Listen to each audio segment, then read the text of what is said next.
Hi. Good morning, everyone. Welcome to the Elliott School. I'm Graham Cornwell, the Assistant Dean for Research here at the Elliott School of International Affairs. I want to welcome you, many of you, to Washington, D.C., and then, of course, to the George Washington University and to the Elliott School. We're very pleased you could join us here today. We're especially pleased to partner with our friends at the Jackson School of International Affairs at the University of Washington.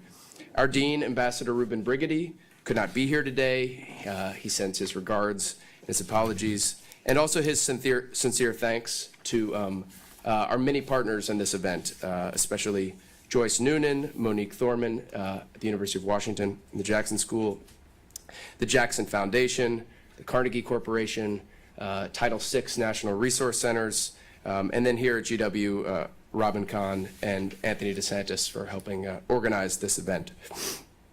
I'm not sure we could really convene a more timely conference and conversation with American voters' confidence in scholarly and policy expertise at a low point, an election on the horizon.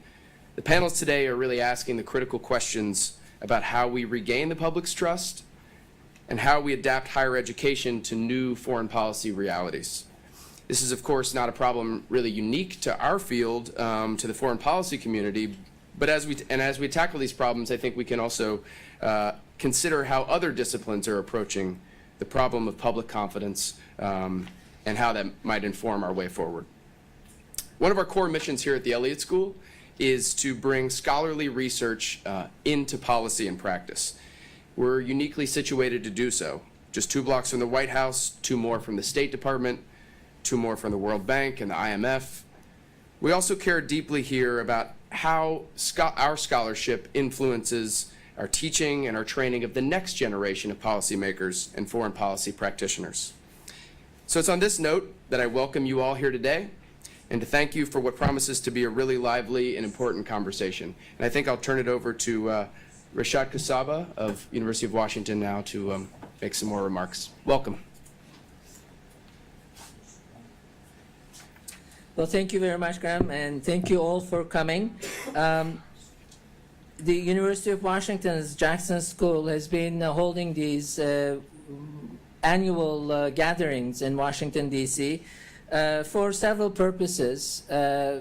We are in the other Washington, as sometimes we refer to it, and it is a different kind of place, and Seattle has become a very interesting city. We are far, far from the State Department and the World Bank and all those august institutions, but we're really down the block from the Gates Foundation, across the lake from Microsoft Corporation, and literally again down the block from the Amazon company. And all these global companies, not to mention Boeing, it has really put Seattle on the map as a major hub of international activity. So what we do in Seattle at the University of Washington is try to adjust to this reality and really train our students in a way that they can both function in the more conventional foreign affairs spheres, but also be capable, be able to engage with these new developments that we are at the center of. So in these gatherings, we try to bring these 2 Washingtons together. And it is not an easy task. It takes the work of a lot of people, as Graham mentioned, and I'm grateful to all of them.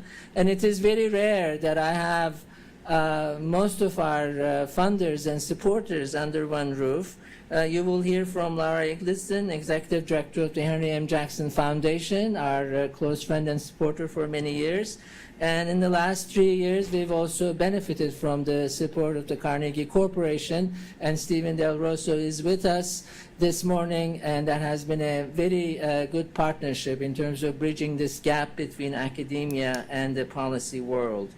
And of course, the Elliott School. I've become friends with Dean Brigady through our participation at APSIA events in the last several years, and I'm very sorry that he can't be here, but I'm very grateful to the Elliott School for all their friendship and help. And I understand this is not the best time in their calendar, the last day of classes. Despite that, we're very grateful for your help. Thank you very much. The topic is very timely, and we will delve into different aspects of this perhaps growing disrespect and lack of confidence in the role of experts, and I'm looking forward to our discussion. It's partly, of course, because of the open disdain and disregard that we hear from the highest levels of our government on a daily basis. And this comes at a time when really foreign affairs knowledge is becoming that much more important, as we see in the unfolding crisis in Venezuela and other places. While we need more knowledge about different parts of the world, there seems to be more and more skepticism about the value of this knowledge. So I'm looking forward to going into that question. And I think part of it comes because there is no single way of teaching international affairs. Different schools do this in different ways. In that sense, both we're trying to deal with our curriculum that is established for many years and really fix it and change it in a way that we can respond to the demands of our times. There's an academic component to this, and there is a component that deals with the practitioner world, the policy world, and it is a constant conversation, and we will hear some examples of that conversation in our lunch panel. I'm looking forward to that. And finally, I think we should realize also, historically, there are some major failures that came from the experts' predictions and the U.S. involvement in different parts of the world. And that, of course, is something that fed into this growing skepticism about what the experts do and how they do it and what's the value of their expertise. And I think we will get into that, some of that discussions also. So this is a timely and full set of panels and topics, and I am really looking forward to my colleagues' contributions. And I want to thank all of you for coming and joining us this morning. So I'm very pleased now to introduce Lara Iglitzin, the Executive Director of the Henry M. Jackson Foundation, which is separate from our school, but a very close friend. Thank you. Well, I don't have much to add because I certainly concur with everything that Graham and Reşat said about the importance of bridging the gap between policy and academia. This has been one of the central missions of the Henry Jackson Foundation named after the senator from Washington State, Scoop Jackson. Some of you are old enough in the room to know the name, and others maybe not. But we have had the Jackson School as one of our key grantees with whom we've worked closely. And in fact, this conference, this annual conference that we do, is part of what Reşat's talking about, trying to ensure that the Jackson School kind of comes also to Washington and has access for its students and for its faculty to what's going on here in Washington. That was always really important to Senator Jackson. He was very interested in ensuring that the academic world didn't just stay behind the ivory tower. And he himself, when he became interested in the Soviet Union and in China, he would go to the university and plop himself down in a couple of what became the Jackson School professors' offices for hours, and then became a major supporter of the school through congressional appropriations and helped them put on conferences. And so it's natural that we would try to continue that important legacy, and really glad that we have a number of our folks participating here today. So I'm just delighted to add my welcome and my thanks to all the great staff at the Elliott School, and Monique and Joyce and Daniel for thinking through this event today. So thank you very much.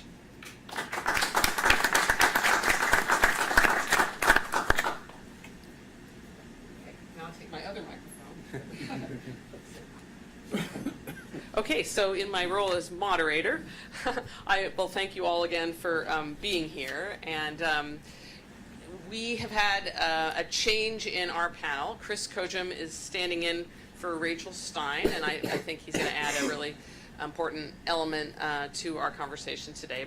And I'm not sure if you have his bio before you.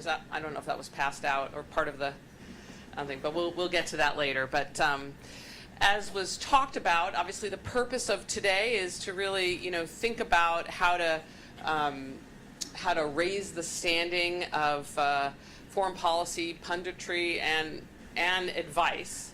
When you listen to MSNBC, if you're in a hotel room, as I was this morning, I don't think our problem is only around foreign policy. I mean, we kind of have a general questioning of what people are saying on TV and in the newspapers and everywhere else, and I'm not sure anyone is really believing anything that anyone says at this point. So our problem goes a little bit beyond foreign policy, but today that's what we're going to focus on. And I think this particular panel can both provide some historical perspective on the problem and also just kind of talk more generally about what it means to try to bridge that gap.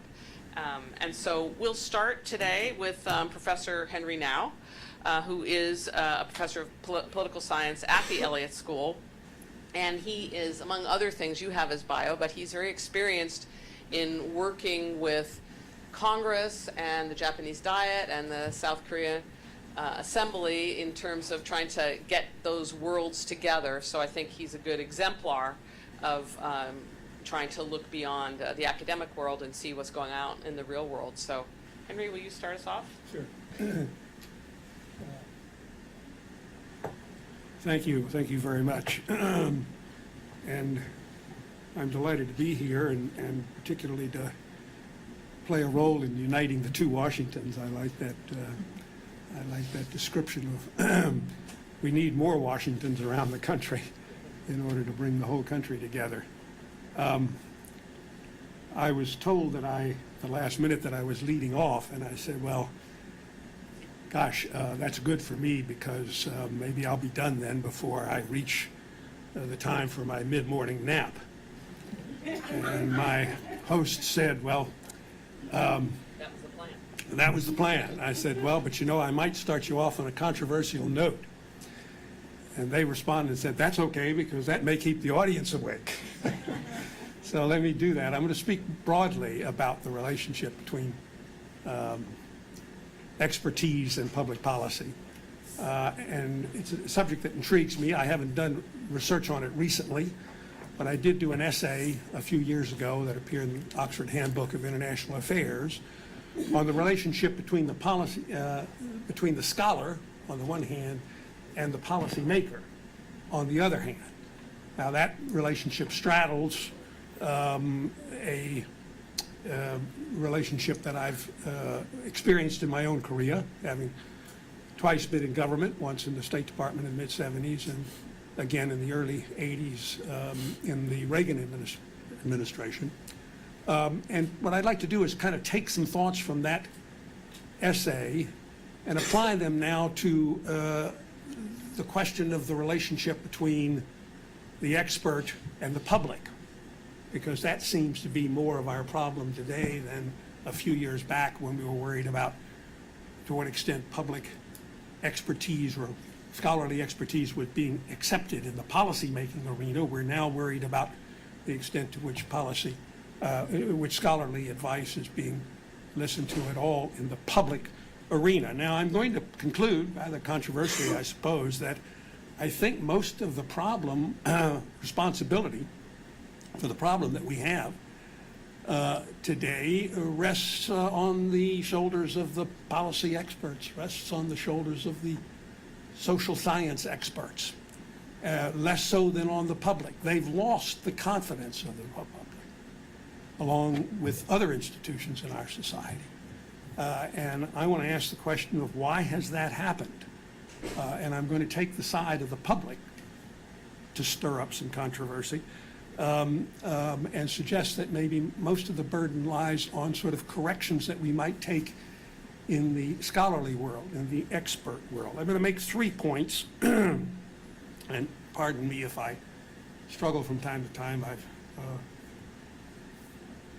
had a sinus infection over the last week or so, and I'm still hallucinating from antibiotics, but I will survive, I'm sure.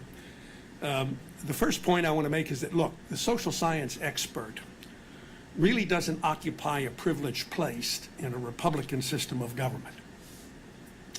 The expert, and that includes the scientist, has to make his or her case in the public arena, in the public square, as Jefferson called it. He or she is just one of many participants subject to the same rules as the others. And Jefferson outlined what options you had as a minority if you're arguing a point of view in the public square. He says, if you're in the minority, you don't have the right to secede and destroy the republic. You also don't have the right to impose your view on others, which would substitute coercion for choice and also destroy the republic. The only option you really have is to go back to the public square and be persuasive. That is, try to become the majority. The final decision is always left, it seems to me, in a republic, to the people. Now, we obviously seek an educated people, an educated electorate, which is why, of course, Jefferson founded the University of Virginia and wanted to be remembered for that role, more so than for his role as president. Sometimes public decisions may not be right, just like sometimes expert decisions may not be right. But I would argue that in a republic, only the people really have the right to make a mistake. Now, my second point. Experts in the social science, I think, especially in the social sciences, have a special reason to be modest in the application of their expertise to policy issues. And that's because their studies can never be wholly objective. And that's true for two reasons. First of all, social scientists study things that they like and dislike. Natural scientists do not. Social scientists, for example, study churches, labor unions, corporations, and political parties, among other institutions. And they have their preferences with respect to each of those institutions. They can separate those preferences from their research to an extent, but never completely. They are human, not superhuman.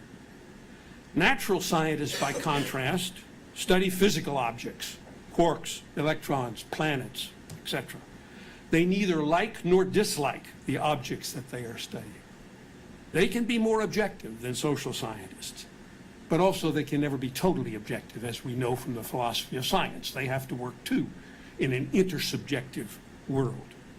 Now, a second reason that social scientists should be more modest is that they're studying human beings who have a mind of their own and can change their mind at any time. Natural scientists study things that do not have a mind of their own and do not change. For example, the science of flying an airplane is the same today, tomorrow, and beyond, thank God. Otherwise, you and I would not get on an airplane if the Bernoulli principle, for example, might have, which explains the phenomenon of lift in airplanes, if that changed overnight. The science of politics is dealing constantly with a changing universe where the laws may be changing. We try to capture facts in the social sciences by polling and by making assumptions about human behavior, such as responses to prices or regulations. But polling and human behavior are highly subjective. Polling depends on the questions we ask and the way we ask those questions. Even if these subjective aspects could be removed, the respondent being polled may change his or her mind the minute after we ask the question. So for these reasons, I just would remind us that social science is a much dicier proposition than the natural sciences. And by the way, natural scientists confront some of these limitations the minute they try to apply their methods to the social world, where things are not quite the same as they are in the physical world. Now, social science is fact-based. Let's make no mistake about that. But social scientists, as well as natural scientists, should own up to an additional fact, namely their political bias, and stop claiming more for their studies than they do. They should make clear the biases and assumptions they make and modestly put their studies into the public square to test their power of persuasion with the public. Now, third point. Public square of policy studies was massively tilted until recently. The overwhelming number of policy institutes, media outlets, and academic studies reflected the work of social scientists with a liberal political bias. When I came to Washington for the first time in 1965, there were no conservative think tanks. AEI existed, but no one had ever heard of it. Certainly, I did not hear of it, and I was conservative then as now. I've told my students, you see, I've never learned anything.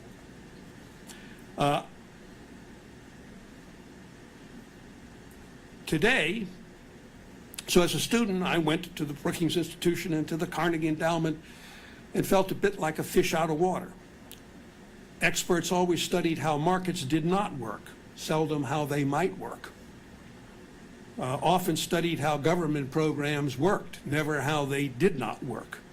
Studied arms control, but seldom how to build up arms or the value of building up arms. Studied welfare programs, but seldom the importance of personal responsibility, families, neighborhoods, and yes, churches. Today, there's a better balance of think tank studies and expertise in Washington. In fact, that balance, I would argue, is kind of the gold standard for what we should be trying to seek in other segments of our society. It's healthy to have this kind of competitive juxtaposition of fact-based social science research. Congress is better served than it would be if it were receiving this information from only one side of the political aisle. Now, we're struggling toward this is the controversial part, let me highlight it. We're struggling toward a better, you think that was controversial, wait till this comes. We're struggling toward a better balance of the broadcast media, and I mean struggling. Whatever you think of Fox and Fox News, it balances, in my judgment, what would otherwise be a monolithic voice of liberal commentary in the broadcast world.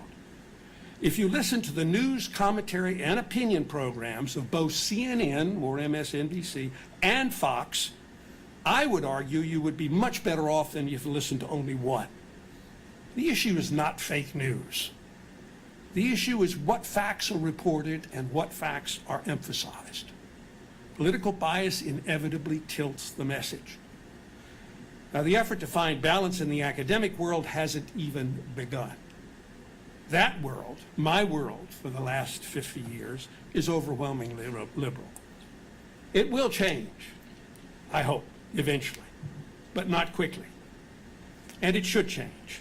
How can we be, by the way, the Federalist Society, some of the things which it's achieved on law campuses around the country by producing a better balance between conservative and liberal debate is maybe a model for what we should be seeking in the academic world. We're looking for both sides, good, sharp, civil debates based on good research. Now, let me put this finally in context with my last comment. Commentators today like to say that our politics are more partisan today than ever before. I'm dubious about that argument. Partisan politics, including a partisan media, have been the backbone of this republic ever since the 1790s. Jefferson, who was cruelly criticized by the opposition newspapers of his day, said at one point, nevertheless, he would rather have competing newspapers without government than government without competing newspapers. Think about that for a minute. Jefferson understood that you can't have free government unless you have a free and, yes, competing or divided civil society. Otherwise, you have no choice and therefore no freedom. In the 1980s and 1990s, we came out of a period when for 6 decades, conservatives, especially in Washington, had no choice. From 1933 to 1995, that's 62 years, Democrats controlled Congress for 58 years in the House and 54 years in the Senate. That was the era in which Washington lost a second competing newspaper, liberal think tanks dominated Washington, and the Academy became overwhelmingly liberal. Finally, under Newt Gingrich, the Republicans became a competitive party again. That's still rattling Washington and this country. Since then, Congress has changed hands several times, mostly under divided government, but twice under united government with both parties. Democrats under Clinton and Obama had early years in which they controlled all branches of government, and the Republicans under Bush and Trump had early years in which they controlled all branches of government, or at least both Congress and the executive. Now, in my judgment, this is a much healthier climate for freedom than the nostalgia that sometimes prevails among many commentators and columnists for a kind of Walter Cronkite era of American politics and media. So, my concluding thought is we can start to restore some public confidence in expertise by acknowledging that expertise has its limits, by being willing to go into the public square as just one of the participants and make our arguments against other fact-based arguments, and being willing to accept what the public decides and not looking for ways to undermine the decisions of the public. We always get opportunities to do that with every election. We have another one coming up next year. So there's plenty of chance for us to exercise, for the public to exercise its influence. And we should, I think, be patient and allow that to happen. Thank you, Professor Now. I think it was a good beginning to our panel. And you know, when I spoke about Scoop Jackson coming to the University of Washington School of International Affairs in his era in the 70s and 80s to seek advice, one of the people that he sought advice from was Professor Ken Pyle, an eminent scholar of Japanese history and politics. And Daniel Bessner, our next speaker, is the Ken Pyle assistant professor in American foreign policy at the school, and we were delighted to have created that professorship and equally delighted that Daniel is holding it. I think Daniel, who is an intellectual and cultural historian, is a really good example of someone who is out there in the public sphere. He regularly writes columns for leading newspapers, including the New York Times and The Guardian, and has definitely had an active voice on another public sphere not mentioned by Professor Now, which is Twitter. I'm an avid follower. So, Daniel, take it away.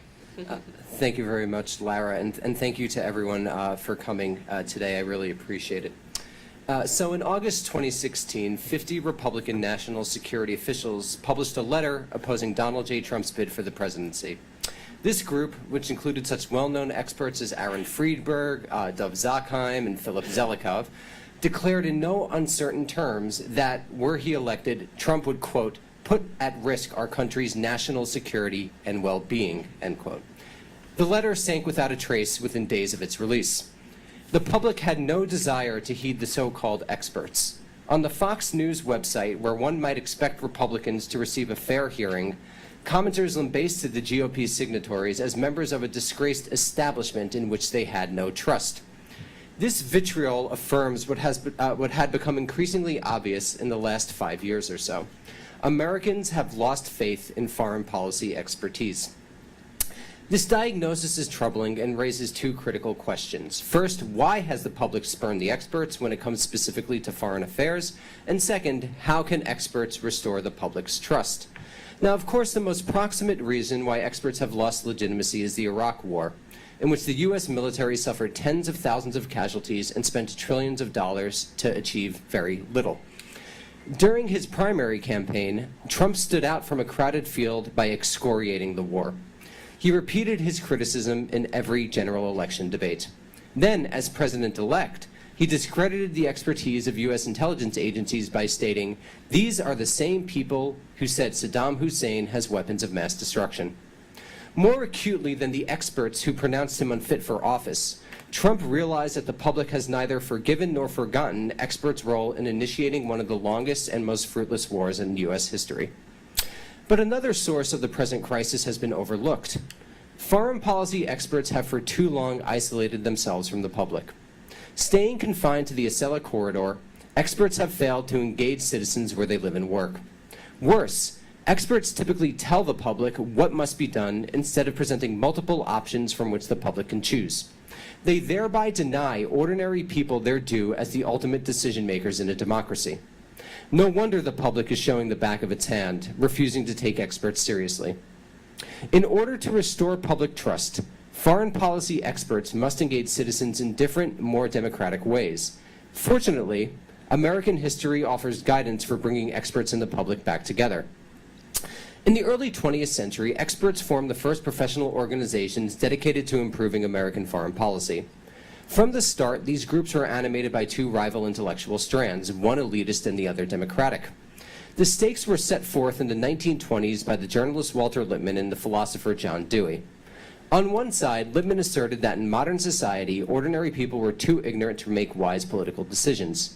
For this reason, Lippmann insisted, decisions should be guided by an elite housed in, quote, independent expert organizations, end quote, removed from the public.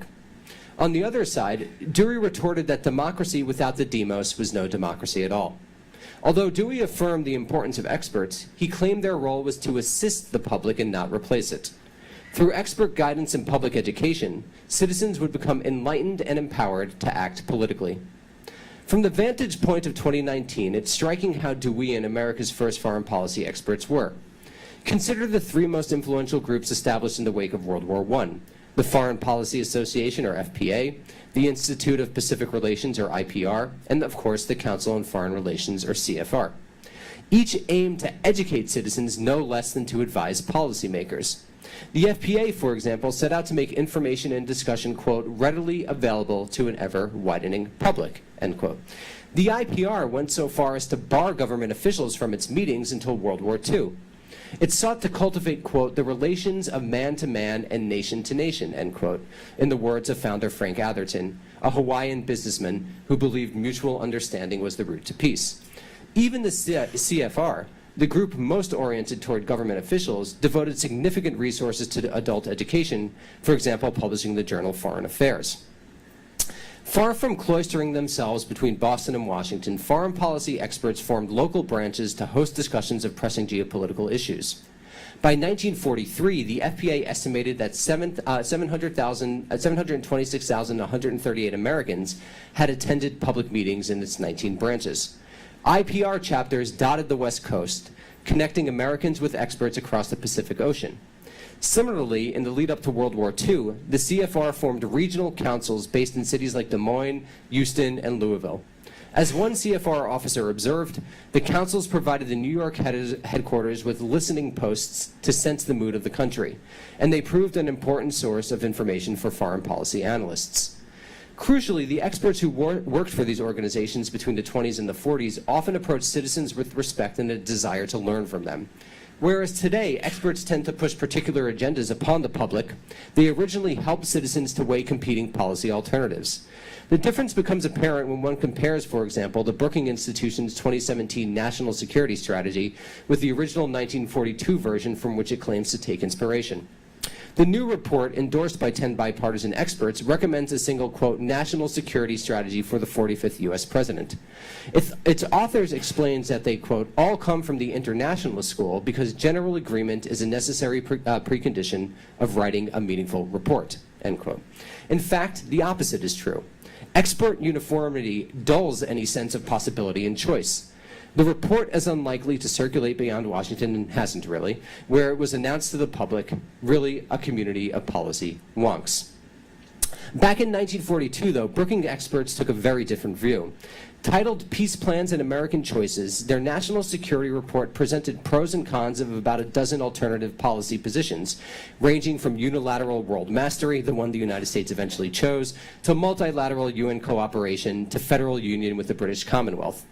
As Brookings President Harold Moulton maintained, each one of us has the responsibility as a citizen to make up his mind which of these various proposals, singly or in combination, he believes to be the best. Even as the United States entered World War II and faced an uncertain future, experts addressed the public as the rightful arbiter of foreign policy.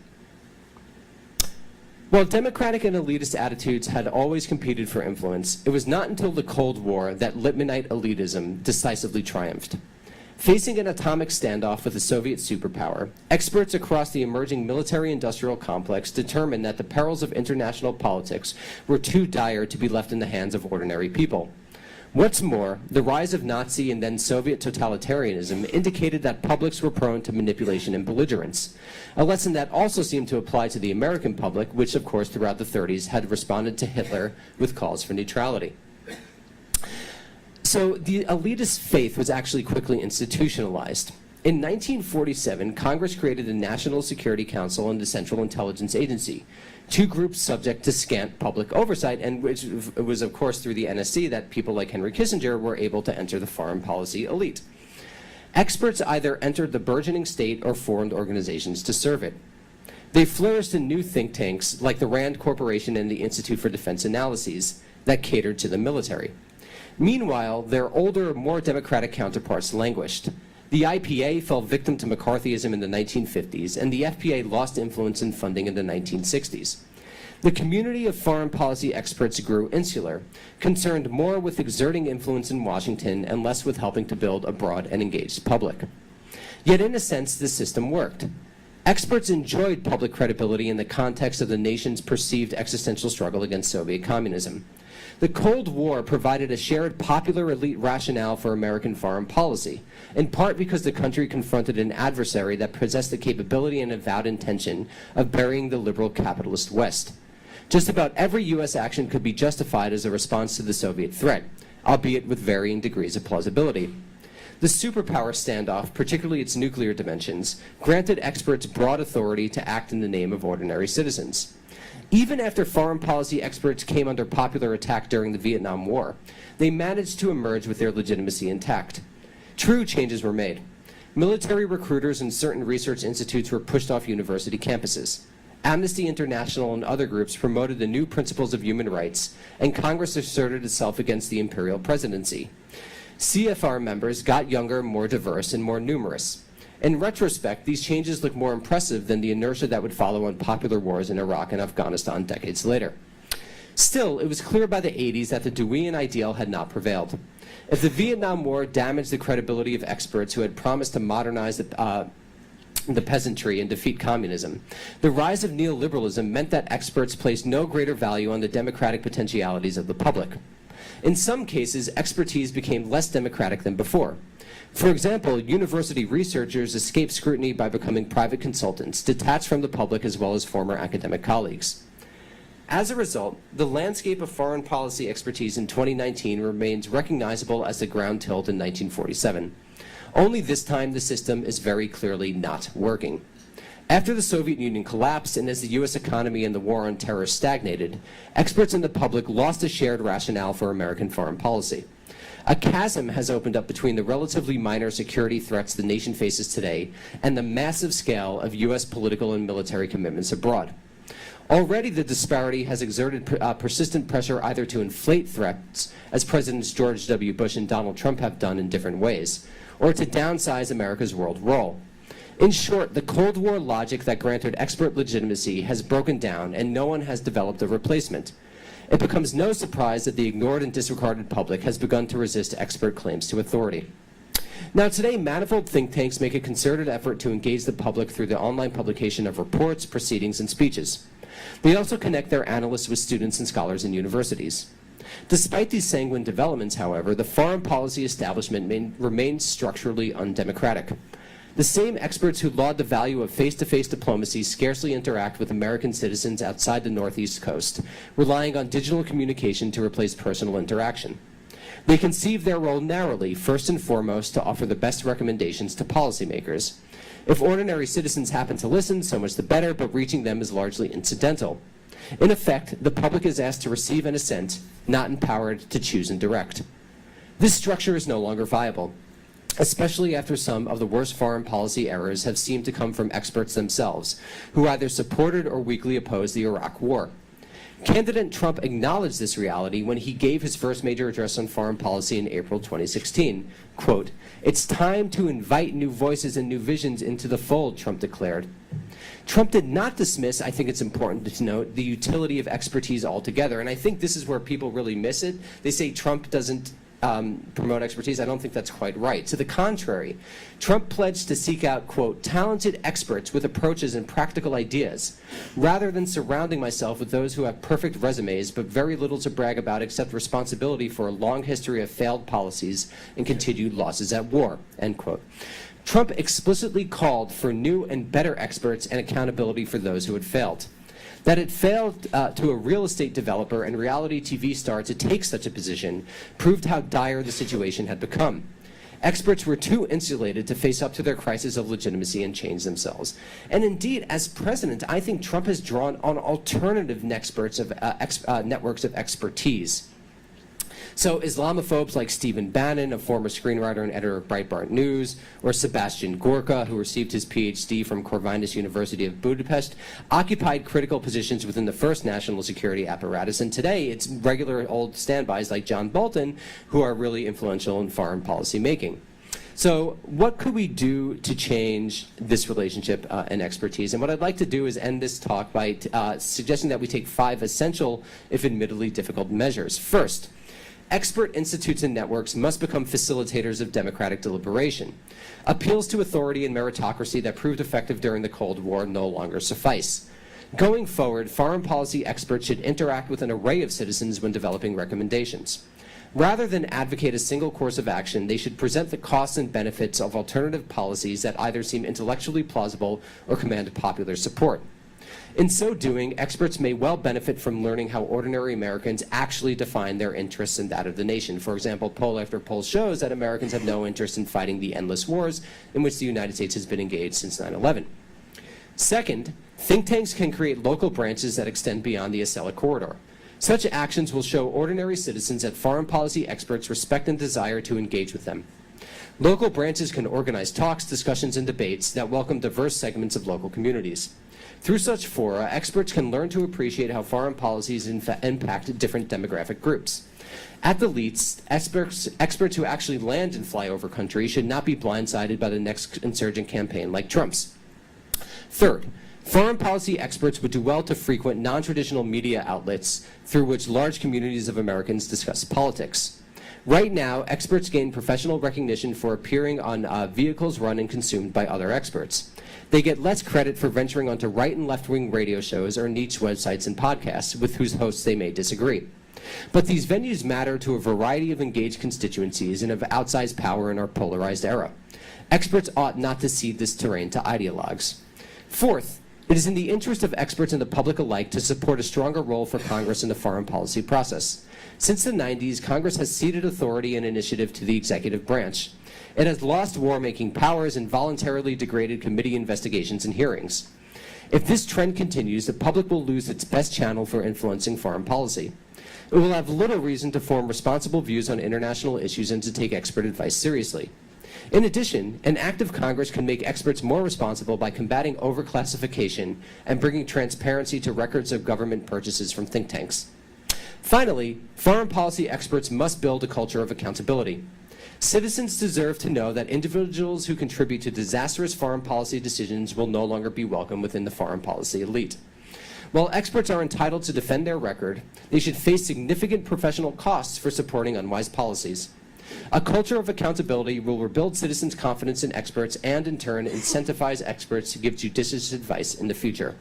Now, of course, these are only the first steps to restore public trust and expertise. However difficult, this task is essential for the sake of expertise and democracy alike. Respected experts are indispensable to the functioning of a knowledge-driven post-industrial society like our own. As the historian Bruce Kukluk has noted, quote, if we give up on knowledge as even a partial guide in human affairs, we leave decisions to habit, authority, or chance.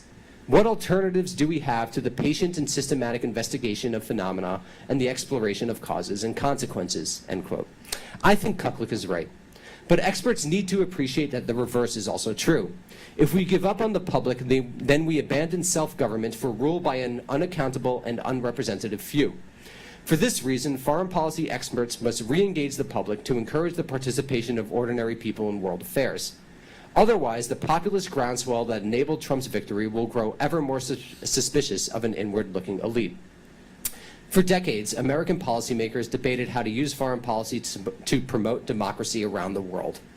The urgent task now is to democratize foreign policy at home. Thank you.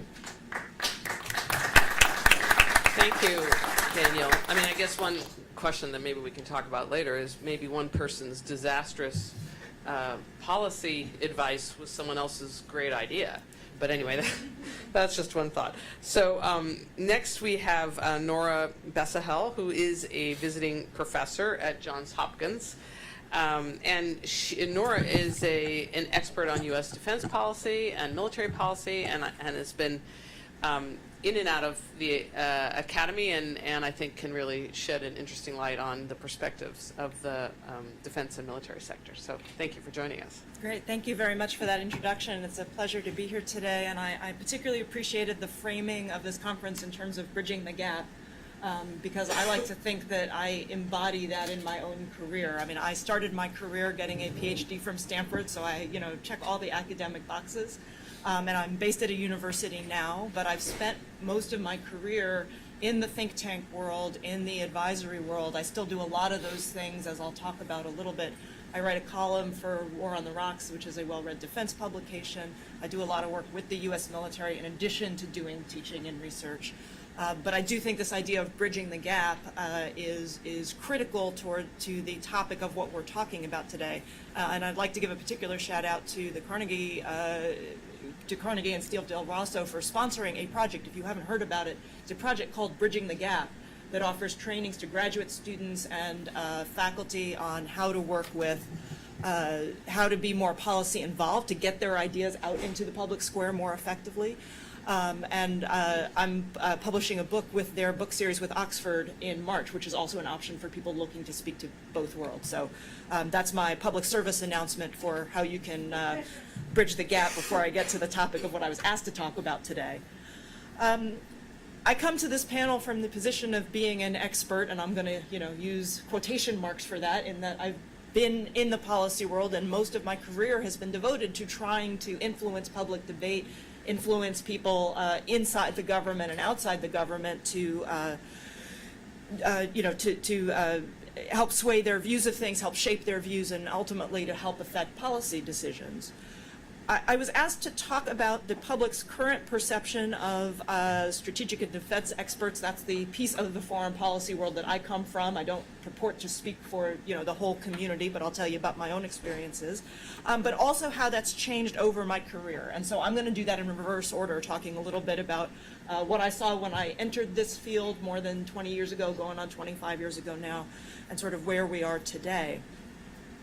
When I got my PhD and initially went to work for the Rand Corporation. I was there for almost 12 years, followed that with several years at the Center for New American Security, so a denizen of the think tank world for many years.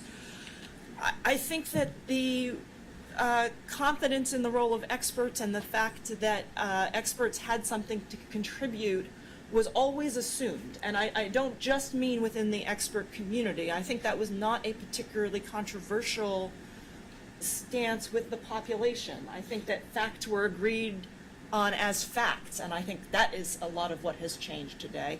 Certainly with the ups and downs and many of the limitations that you talked about, which I absolutely agree with.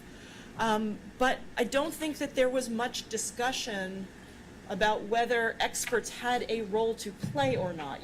There would be debates about individual ideas. There would be hugely contested conversations about individual ideas, but not about facts and not the role of experts contributing to that public debate. There was lots of discussion about who was right and who was wrong, although probably not enough. And I do think that the Iraq War was very corrosive in this. I will point out that it was interesting that folks in the academy actually were among the most who were forward-leaning and challenging that. You may remember, if you were around at the time, that there was an open letter in the New York Times that was purchased and paid for by some leading international relations scholars, some of whom were extremely conservative as well as liberal, basically saying the Iraq War is a terrible idea and we should not do it. That obviously had no effect, but at least was an attempt to get that view out there. And my own view of that was that we were, as an expert community, were not self-critical enough after that, because obviously it was especially those people who were involved in pushing for it. There's one particular analyst who I will not mention by name, who I actually respect, individually, but was 100% wrong and led the charge saying this is why we should go to war with Iraq, published an article afterwards that purported to be, in the first sentence, a mea culpa about it, and my snide crack, because I'm from New York and I get to be sarcastic, was that article needed a whole lot less mea and a whole lot more culpa about it, because it proceeded to go on to say, well, I was wrong, but if they had really listened to what I was saying, they would have done it better and I would have been right. So I do think that was a huge blow. But nonetheless, I don't think that in and of itself really was the reason that expertise and facts stopped being disregarded as much by the public. I think that there are much deeper issues surrounding that.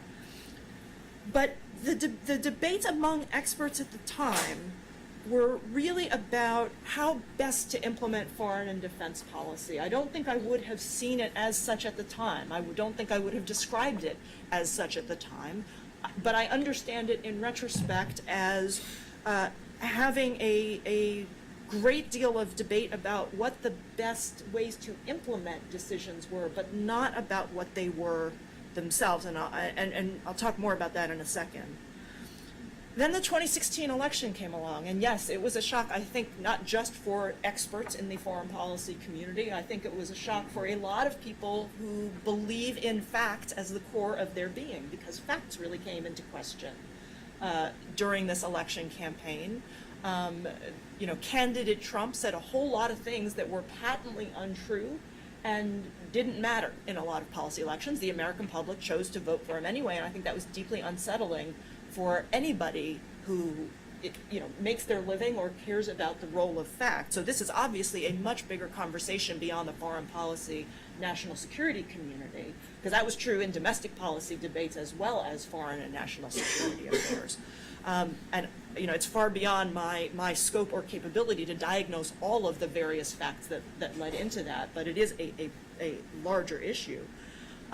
You did have the interesting campaign in my world about the Never Trumpers. These are the people who published the letter that you talked about, and you actually understated the problem because there were two letters, right? One was signed by 50 national security experts, all Republicans, saying, we will not work for a President Trump because we do not believe he is fit to lead, with lots of issues. But there was a second one that was signed by over 150 people that said the same thing. And between them, I think it was more than 175 unique people, because some signed both letters, all Republicans saying we do not support Trump as the president, based on their expertise, right? Exactly as you said, putting their expertise out there and it being rejected. So the election results, I think, as I said, I believe were a shock for everyone who believes in the role of facts. But it did cause a lot of us in the national security community to step back and take stock and ask a lot of the questions that motivated this conference. It's why I wanted to appear on this panel when I was invited to do so.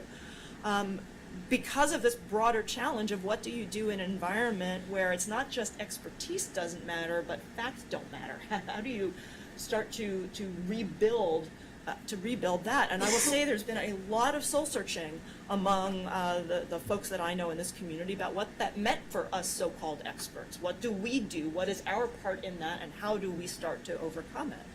I will tell you, I know some colleagues who just left the field altogether, and said, I don't know what to do in a role where the role of experts is being actively disvalued.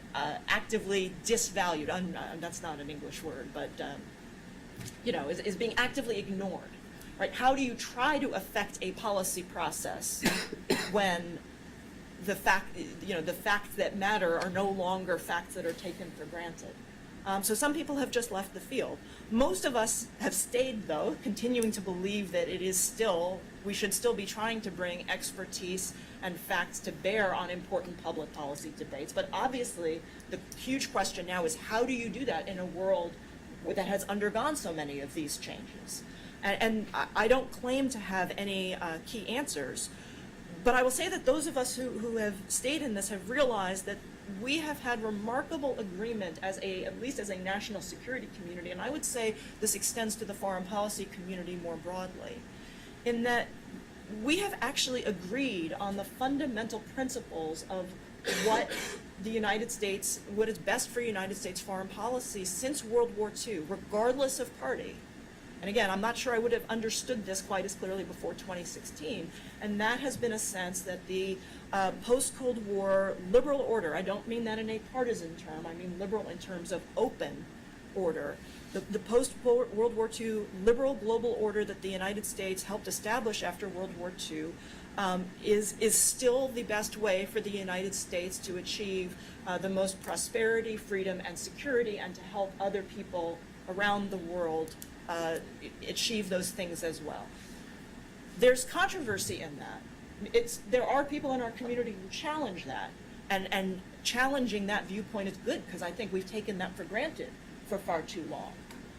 But I would say that most of us who still engage in this world still believe in that strongly, and I think have realized that we are in the minority that you talked about, at least as to where the public is. And so a lot of the discussion is, okay, so we still believe in that, those of us who still believe in it. Now we have to enter the public sphere, much more so than we ever have before, in order to make that case and to try to persuade people of it if it is something that we still believe in. I think that's where the expert community in my world has come down. And there are lots of questions about how you go about doing that effectively. I will tell you, I was at a conference, this was probably about a year ago, because as I said, until before the 2016 election, we would fight like cats and dogs about the right way to implement that order. And a couple of colleagues, one of whom has been affiliated with Republican campaigns and administrations, another whom has been a Democratic political appointee, but who are good personal friends, because the national security world is actually a fairly friendly policy community. It's not always obvious that that would be the case, but it is. And they looked at each other and they said, gosh, don't you miss the days when we used to hate each other publicly, right? When we would argue and we would scream at each other and say, no, you're totally wrong about everything. Because now they basically agree, they're back to the basics and say, we agree on that post-World War II liberal order, and we believe now we must defend it and get our ideas out there at a time when the American public doesn't. And we might be wrong and we might lose that argument, but that's the argument that's willing to have and to try to defend that viewpoint. So what have we all done about it? And I would say I agree with the thrust of, I think, everything that you said, but the implementation of those ideas is actually remarkably challenging. I don't think it's a lack of recognition of all of the things that you said, certainly since 2016. I think before 2016 there was an awful lot of not thinking about those things. And then one key element that everyone figured out right away is we live in a DC bubble. We've been too in our DC bubble. We need to get out there. We need to talk to the American people. We need to understand what the American people are thinking, and we need to more proactively make this case for this view that, that many of us believe in. We need to enter that into the public square and reach far beyond the Beltway. And also that we need to reach out through non-traditional media and to be on Twitter, on more diverse media outlets. I think there's a general recognition that that is necessary. I don't think any of us have figured out how to do that spectacularly well. It's an ongoing challenge. I would say that one of the key elements that has limited this is a lack of funding. And we could get into a long discussion about the sources of funding for think tanks. The short version is that it has become extraordinarily partisan. If you are a think tank on the strongly on the left or strongly on the right, there's a lot of partisan money that will flow to you to get your message. But those of us who exist, and I like to include myself in this, in the bipartisan or nonpartisan middle, there's extraordinarily few funds, and with the exception of Carnegie and a couple of others, foundation money has dried up. So there's no money to create local outposts. We don't even have the funds to be able to do outreach across the country to the way that my colleagues and I would like to be able to do. So there are some real practical limitations, even though I think everyone says, yes, this is the direction that we need to be getting into. In preparation for today, I actually polled my colleagues. I said, I'm asked to talk on this. I know I don't have all the great ideas. I have very few great ideas on this. So I asked my colleagues, what would you say on this panel? What are the lessons you've taken from the last couple of years? The first one that I got from everybody was start by admitting failure and start by telling stories of where we got it wrong. And I think that is something we are slowly starting to do.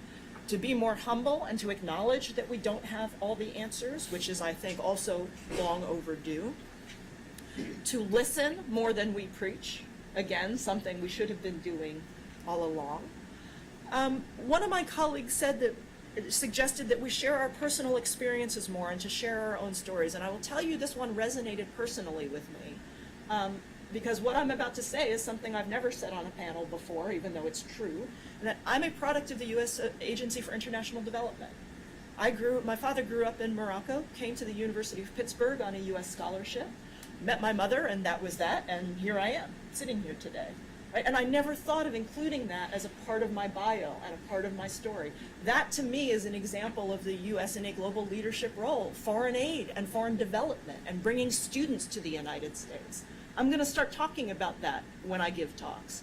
And again, something I would never have thought of to do before. The final bit of advice I got, and I'll stop here, was from a friend of mine who's a journalist. And, you know, journalists have their own set of challenges in the current world, but his advice for us experts, he said two things. First, help reporters get the story right. Journalists are under a lot of pressure, under a lot of time pressure, and we can help shape their stories by through our comments and through interacting with them. And specifically, what he said from his point of view, experts get asked to comment in the press a lot. He said, when you're commenting for a story, feel free to ask the journalist what the main thrust of the story is going to be, and try to help shape that thrust with a relevant comment. Again, he's not talking about, you know, the journalist is obviously going to decide what the slant of the story is and what the main story is, but to help try to shape the direction that goes, using your expertise to suggest something that a journalist may not have thought of. His argument was to help the reporter do better so that people have increased trust in the media and the story and in the facts that are out there. And so I think that's really great advice, and I will leave it there and pass it off to the next panelist from there. Terrific. Thank you, Professor Bessahel. That was great, and thanks for bringing in your personal perspective. Yeah, that's terrific. So now we'll turn to Chris Kojm, who is Director of Leadership, Ethics, and Practice here at the Elliott School, and has been in and out of service to the U.S. government, and I think is a person who brings a wealth of experience and maybe what might be considered a non-traditional academic perspective, policy perspective to the academic world. So Chris, thanks for joining us. Okay, thank you so much, and let me start by just expressing that I agree with so much of what has been said already. Henry Now's comment about the importance of scholars, experts, getting out there and participating in the public forum. You've got to be part of the public debate. Daniel's comment about local organizations and the need for think tanks to get out into communities across the nation. The first 5 years of my professional life were working for the Foreign Policy Association, exactly on that question of helping to bring to communities an understanding of really complicated international issues, but speaking about them in a way that was relevant to people's lives, and where they could see points of intersection and would willingly want to engage in those debates. And then Nora's points about the liberal international order and how the left and the right within that world fought certainly like cats and dogs, and now appreciate that there are many more points of agreement than disagreement. And then how you bring that to the public forum, to the public discussion, to engage, rebuild, and renew public support for that international order. So having said that, what do I want to say here today? Well, I think I want to make just really one point and then tell two stories. The point I would want to make is that at the end of the day, all that we can really control is our own behavior. We can make speeches and and implore people to do this and that. But what we can really do is control how we act and how we respond. And so my charge here to everyone in the academic community would be, you're doing important work, really great work in research. Your responsibility is to make it meaningful to your fellow citizens, to explain in plain spoken English how it is relevant to them and their lives and why it matters. So I worked on Capitol Hill for 15 years for a member of Congress who wrote a newsletter every month on U.S. foreign policy, endeavoring to do that, to educate public opinion and persuade people that these issues, whether you chose X or Y, were really important for you to engage and focus upon. And so let me tell my two stories. One is, it's about GW, and forgive me because it's not the prettiest story, and it goes as follows. So I was invited to a political science seminar, and I attended a couple of them. And the director of it asked me afterward, "Hey, Chris, how do you like these seminars?" And I said the following. I said, "You know, I'm a pretty smart guy. I've worked in foreign policy all of my life. And I've attended your seminars, and I've listened really carefully. And I don't know what in the hell is going on." So the world of political science is in grave danger of irrelevance. I say this as a former practitioner because it is so insular, wrapped in jargon, wrapped in internal analysis that is irrelevant not only to policymakers, but to people and their lives and the important questions that they face. Political science is all about the question of what's a priority and how are resources devoted and what matters to people. And so the world of social scientists writ large and the world of everyone in academia is, how does this matter to your fellow citizens and to the betterment of humanity?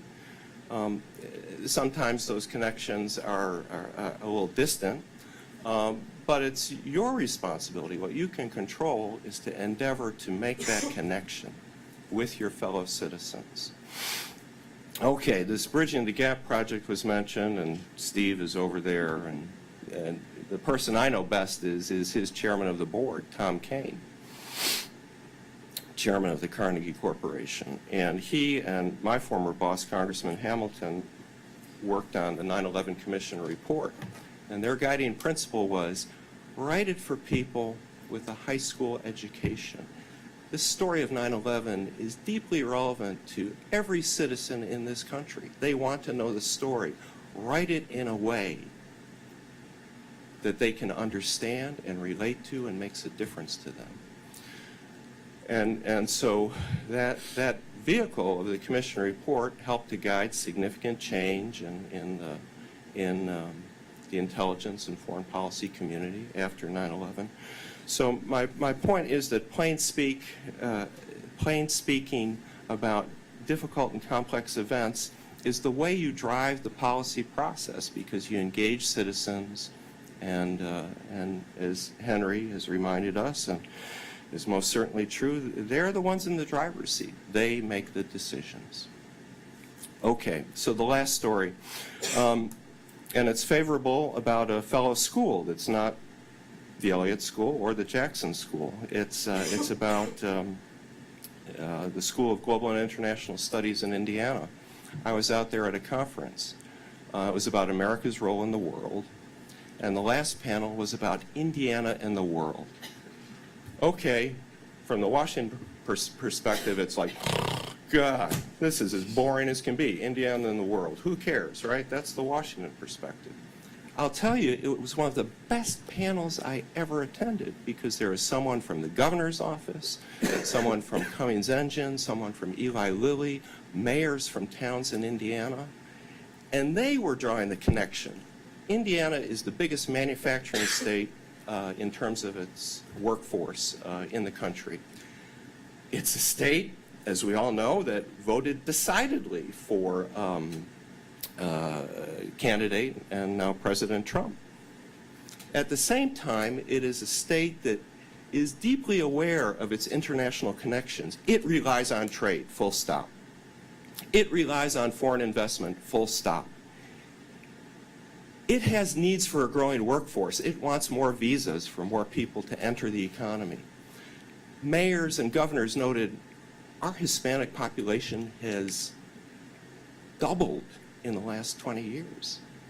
And that's really been good for the state because it's part of our workforce that has made a difference. We need, in the state of Indiana, to create an environment that is open and welcoming to the international community because those trade and investment ties make a difference to every single resident of the state of Indiana.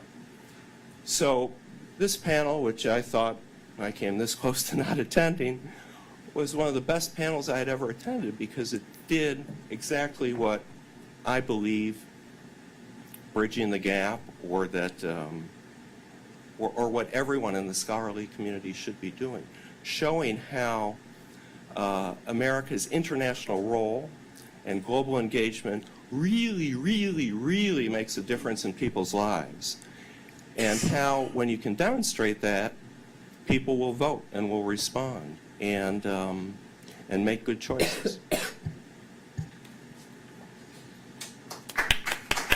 Great. Thank you, Chris. I think your story about the Indiana panel really resonates with me as a Seattleite.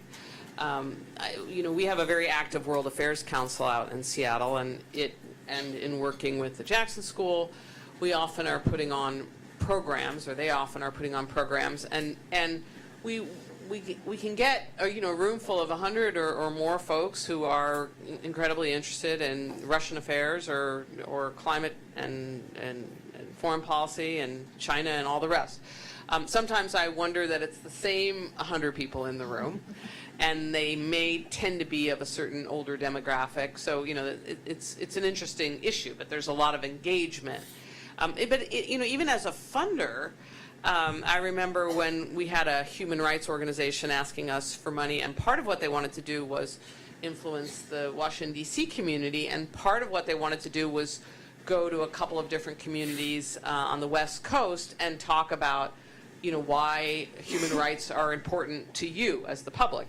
And even our fairly sophisticated board was kind of pushing back on the latter point. I mean, what is the connection between talking to these folks in LA or in Seattle and what's really happening in Washington? So it's interesting, I think, to think more about that, and a number of the points made today have made me think about that. But I guess, one question I would have, maybe starting with Daniel and others, Congress is supposed to be representing the public. Congress is supposed to be, I think, I'm not an expert on American history, but it's supposed to really be the public's voice. So do they count? I mean, do they count in terms of our outreach to them? Thank you, Lara, for the question. Before I begin, I'd just like to say that that piece that I read was written with Stephen Wertheim, who is himself a important commentator on foreign affairs. So I think that they should, and constitutionally they are. Congress is responsible. But I think what happened was that right after World War II, there was a fear that the United States as a democracy would not be able to first achieve global hegemony, which it sought for peace. In order to achieve peace, I don't think it was a rapacious desire, and then would not be able to achieve global hegemony or to respond to the actions of the Soviet Union, of course, if it relied on what were considered at the time to be slow, deliberative, democratic processes. So what essentially happened, and now I'm speaking as a historian, over the course of, let's say, between 1945 and 1955, a series of institutions were created that were centered in the executive branch and which gave the president enormous authority over foreign policy. Like I mentioned in the talk, the National Security Council and associated institutions like the CIA and the very Department of Defense, I think, has centralized authority in the executive, creating what many historians have termed since Teddy Roosevelt, but really I think took off after World War II, the imperial presidency, where the president literally acts as a king, and particularly in terms of foreign affairs. And so one of the most important things I think that we can do going forward is to spur Congress to reassert and reaffirm its constitutional authority over war making. And it's interesting that Congress has not particularly shown until very recently, in the last several months, an interest in doing so. There was a brief moment after Vietnam where they were thinking, where the War Powers Act, but has been rarely invoked. And it's only in recent months, particularly with Trump, that Congress has begun to really reassert itself. But I think that what we need to do going forward is to begin actually rethinking the national security architecture. We don't drive cars from 1947, and we don't ride planes from 1947, but we're still having government that was organized essentially in 1947. So I think we really need to rethink a lot of the fundamental structures of American foreign policy making, which is not something that I think I've ever heard someone really talk about. We just take it as a given that these are the institutions, there we go.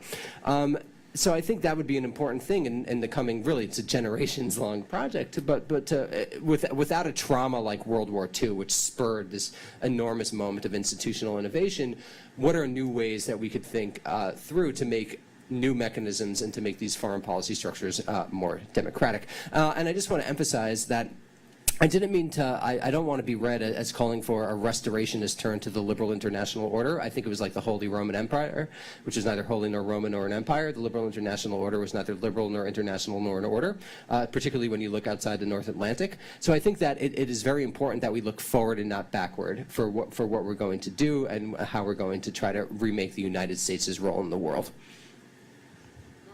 Yeah, thanks. I'm really glad you brought up the role of Congress because, again, I'll talk about the national security realm in particular. Congress has totally abdicated its role in every element of national security and defense policy. And the key element here is that Congress has failed consciously and deliberately failed to update the authorization for the use of military force that was put into place after the September 11th, 2001 attacks.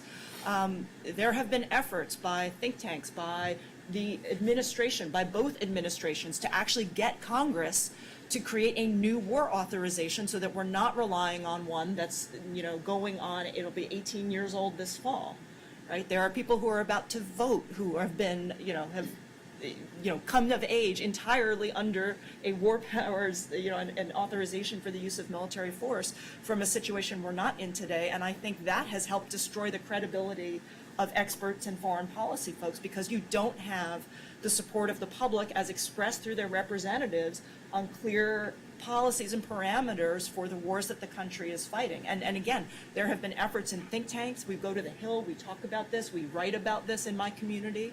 So there has actually been engagement from the expert community saying, Congress, please do your job. It is better for the country, it is better for those who serve in the military, it is better for questions, the fundamental questions of war and peace and life and death that we work on in our community, if Congress sets the parameters. The reason why they don't want to do it, they got burned by the vote on the Iraq War. They deliberately do not want to take this up because they don't want to be on the record when it is not a clear case of the United States being attacked, because they are fear that they will be vulnerable to challenges for supporting or not supporting a war. And again, both Democratic administrations and Republican administrations have tried to get Congress for a new authorization for the use of military force. So this is a real problem, and a consequence of our Congress being dysfunctional in a whole variety of ways, but that affects the world we live in. I also think that it contributes to a broader problem in my world, which I spend a lot of time worrying about, which is civil-military relations and the balance between civilians and the military that serves and protects the nation.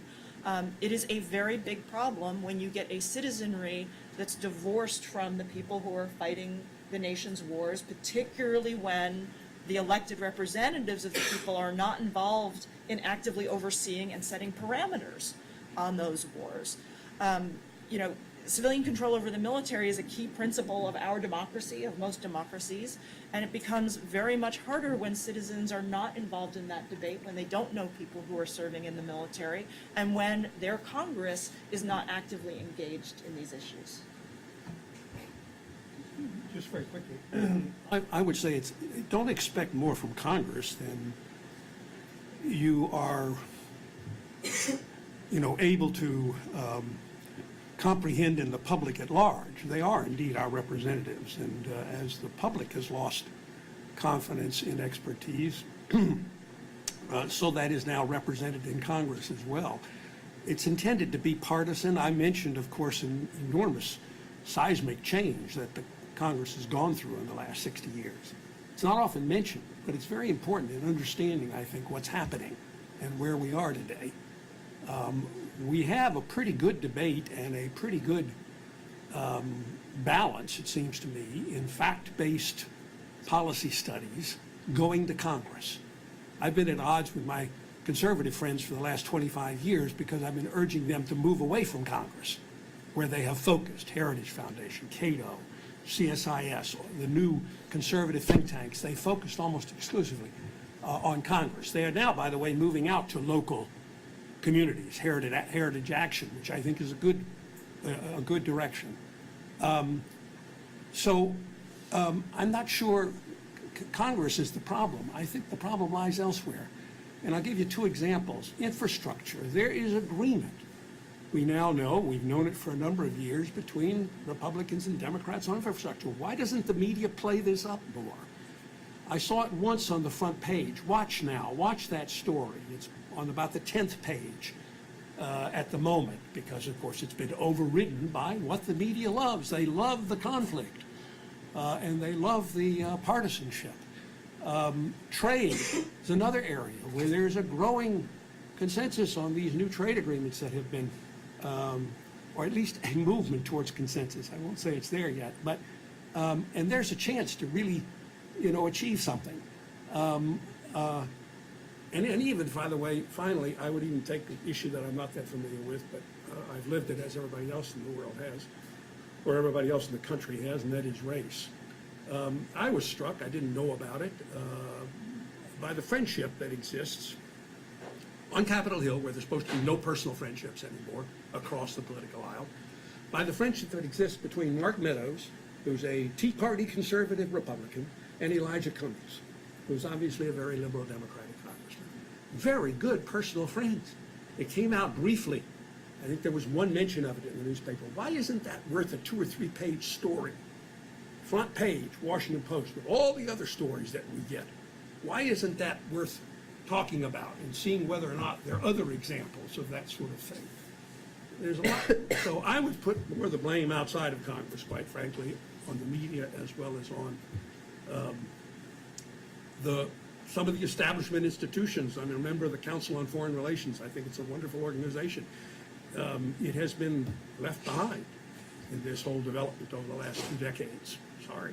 So let me follow up, I guess, with another kind of simple question, because I wanted to talk a little bit about the media. I mean, in a certain sense, aren't we also all the media? I mean, at this point, we're all engaged in public discussion of issues on Twitter, on Facebook, on many, many other online platforms. And yes, I think, Nora, you rightly raised the question of money for maybe moderates or people that are more tending towards bipartisanship. But on the other hand, there are avenues these days that one can get a voice across. Because of our ability through social media to be part of a discussion. And so I guess we haven't talked as much about the media today. I think of it, you can't help but think of it when you think of something like Brexit, in which a public voted on something that they didn't understand, that they were fed all kinds of cockamamie from various, probably from one side in that political debate, and now they're feeling the effects of it. So you know, where is the media on this, and what is the role of the public and legitimate experts in trying to get the stories out? I mean, obviously, the kinds of things that Daniel and others are doing in terms of interacting with the public in that sphere, but you know, it's hard to draw the lines, I guess, between the foreign policy voices and the voices that we all are listening to, even though we're told that Twitter is not also real life. So any thoughts on that?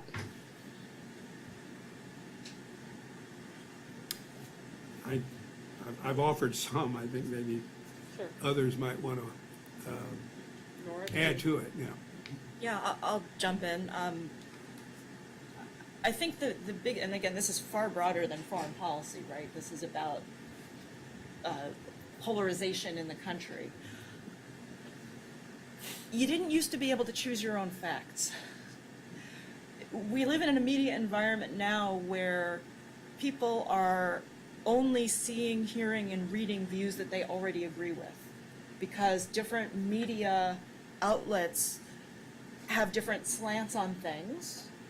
That's in and of itself a good thing, but the technologies of the current media environment lead people to, you know, once you are in an algorithm, it leads you to more stories of similar views. You're not forced to encounter the clash of ideas that is what makes for a healthy citizenry and public debate on any issue. And that's vital in the public square. I don't know what the age cutoff is, but, you know, people under 25, 30, it's somewhere in there, I don't remember the exact age, get most of their news from Facebook. I find that deeply problematic, not because Facebook is a bad thing, not because the stories on Facebook are wrong, but because there's an algorithm in Facebook that, deep in its little algorithm magic, selects stories for you to see based on previous stories you have liked, which creates a self-reinforcing bubble of views.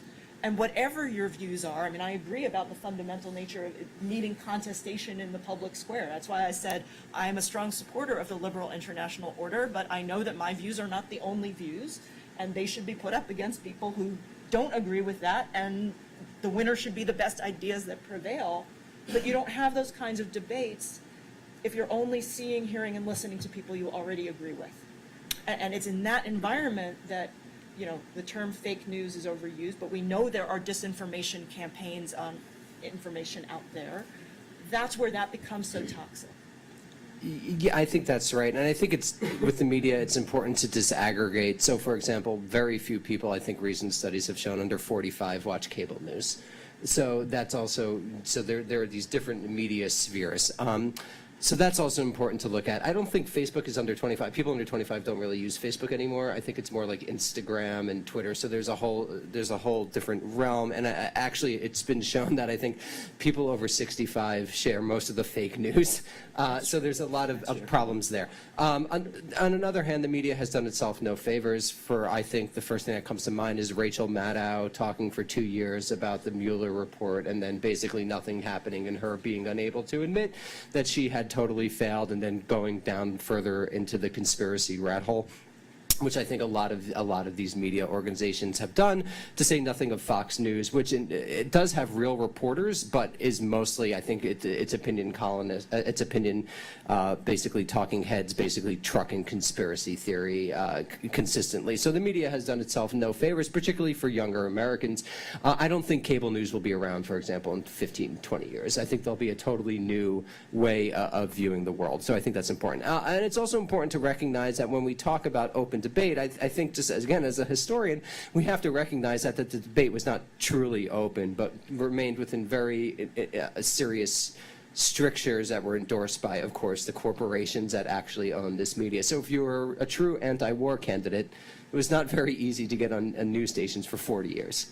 So, for example, Chomsky, who I don't agree with about everything, was not a regular talking head on many of the major news programs for decades. So I think it's important not to romanticize the past, which had a number of problems relating to quote-unquote open debate, but that we should work going forward and strive to have truly open debate, where it's not, as Nora said, the assumptions of the liberal international order, where that everyone assumed that this is what the United States needed to do. That is unhealthy, and I think actually led to a number of foreign policy disasters over the past 30, 40, I would go back and say 70 years, but let's not go that far, and really foster the type of truly heterodox debates that I think are crucial to a democracy.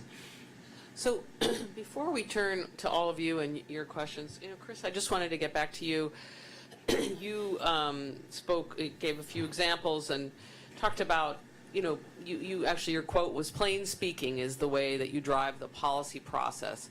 I think this relates to the question of, what's going on Twitter and Facebook and the media, and also, frankly, Trump's success. I think it was Daniel who was quoting, and others who were quoting, Trump as a candidate, kind of just talking in a way that I do remember one time in the New York Times, they had the 5 different columns of the key candidates, and whatever it was that Trump said about the Iraq War, and this was long before we ever thought that he would actually win, but I remember reading to my husband the paragraph that he said about the Iraq War and thought, he's the only one who's absolutely right, in my, personal liberal view. He just said exactly what we all thought. And lo and behold, he won, not because of that issue. So what do you take from the whole plain speaking thing, and what, you've talked a little bit about it, but advice for the expert community to make their cases in a way that is more persuasive? Thank you for the question, and I think it's really the central one before us because of all the trends in IT and the overall democratizing of society, where any citizen can have the information that very senior officials do often. So in this highly democratic environment, you really have to speak to people and reach them where they are, which candidate Trump and President Trump was very successful in doing. The comment I made years ago, long before candidate Trump, so my comment is not meant to be taken in this context. What I said to students is, you've got to get out there with your knowledge and sophisticated view of the world and speak it and write it in a way that reaches people, because if you don't, the charlatans will. So there's an obligation on the expert community to engage. And what do I mean by that, practically speaking, in the academic world we're in? Well, I teach a writing for policymakers class. And the last assignment for students is write an op-ed. Because you've got to take all the things you know and state them clearly in 700 words to educate and persuade. And if you can do that and get that published, one, you get an A for the course, but more importantly, you have developed a skill that will serve you for the next 40 years of your life, which is the ability to communicate to a wide circle of people far beyond your expert community.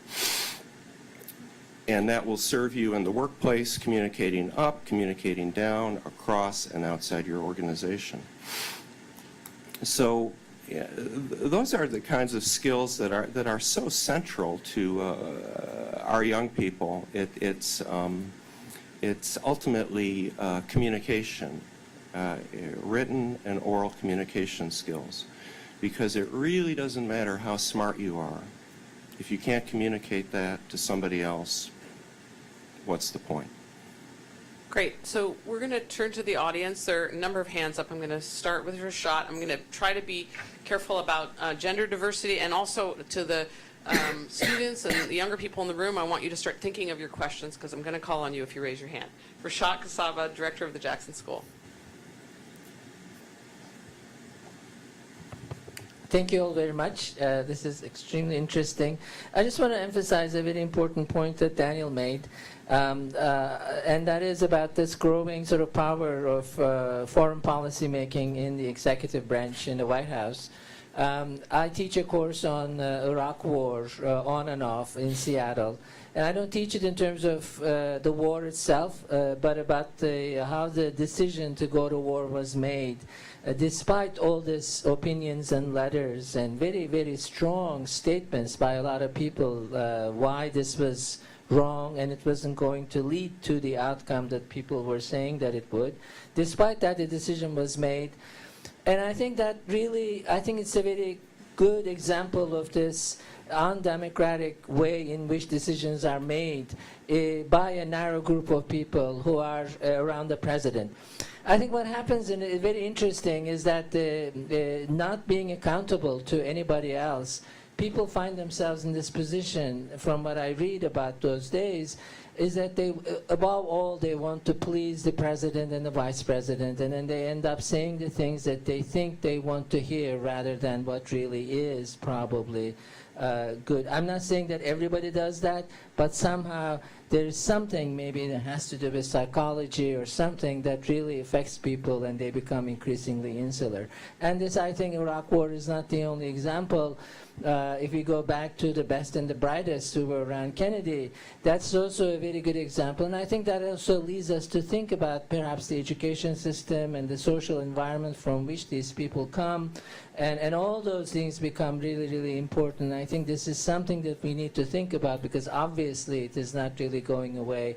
It is with us. It is leading to these skills. And I want to add one more thing, and this is something that Nora mentioned. It is true that some leading experts wrote letters and said that this was wrong. But at the same time, some very important, very well-respected leading experts said the opposite, which, of course, for those of us who looked up to some of those as historians, as political scientists, the way they went out, they were not even elected. They were not even really serving anywhere in the government.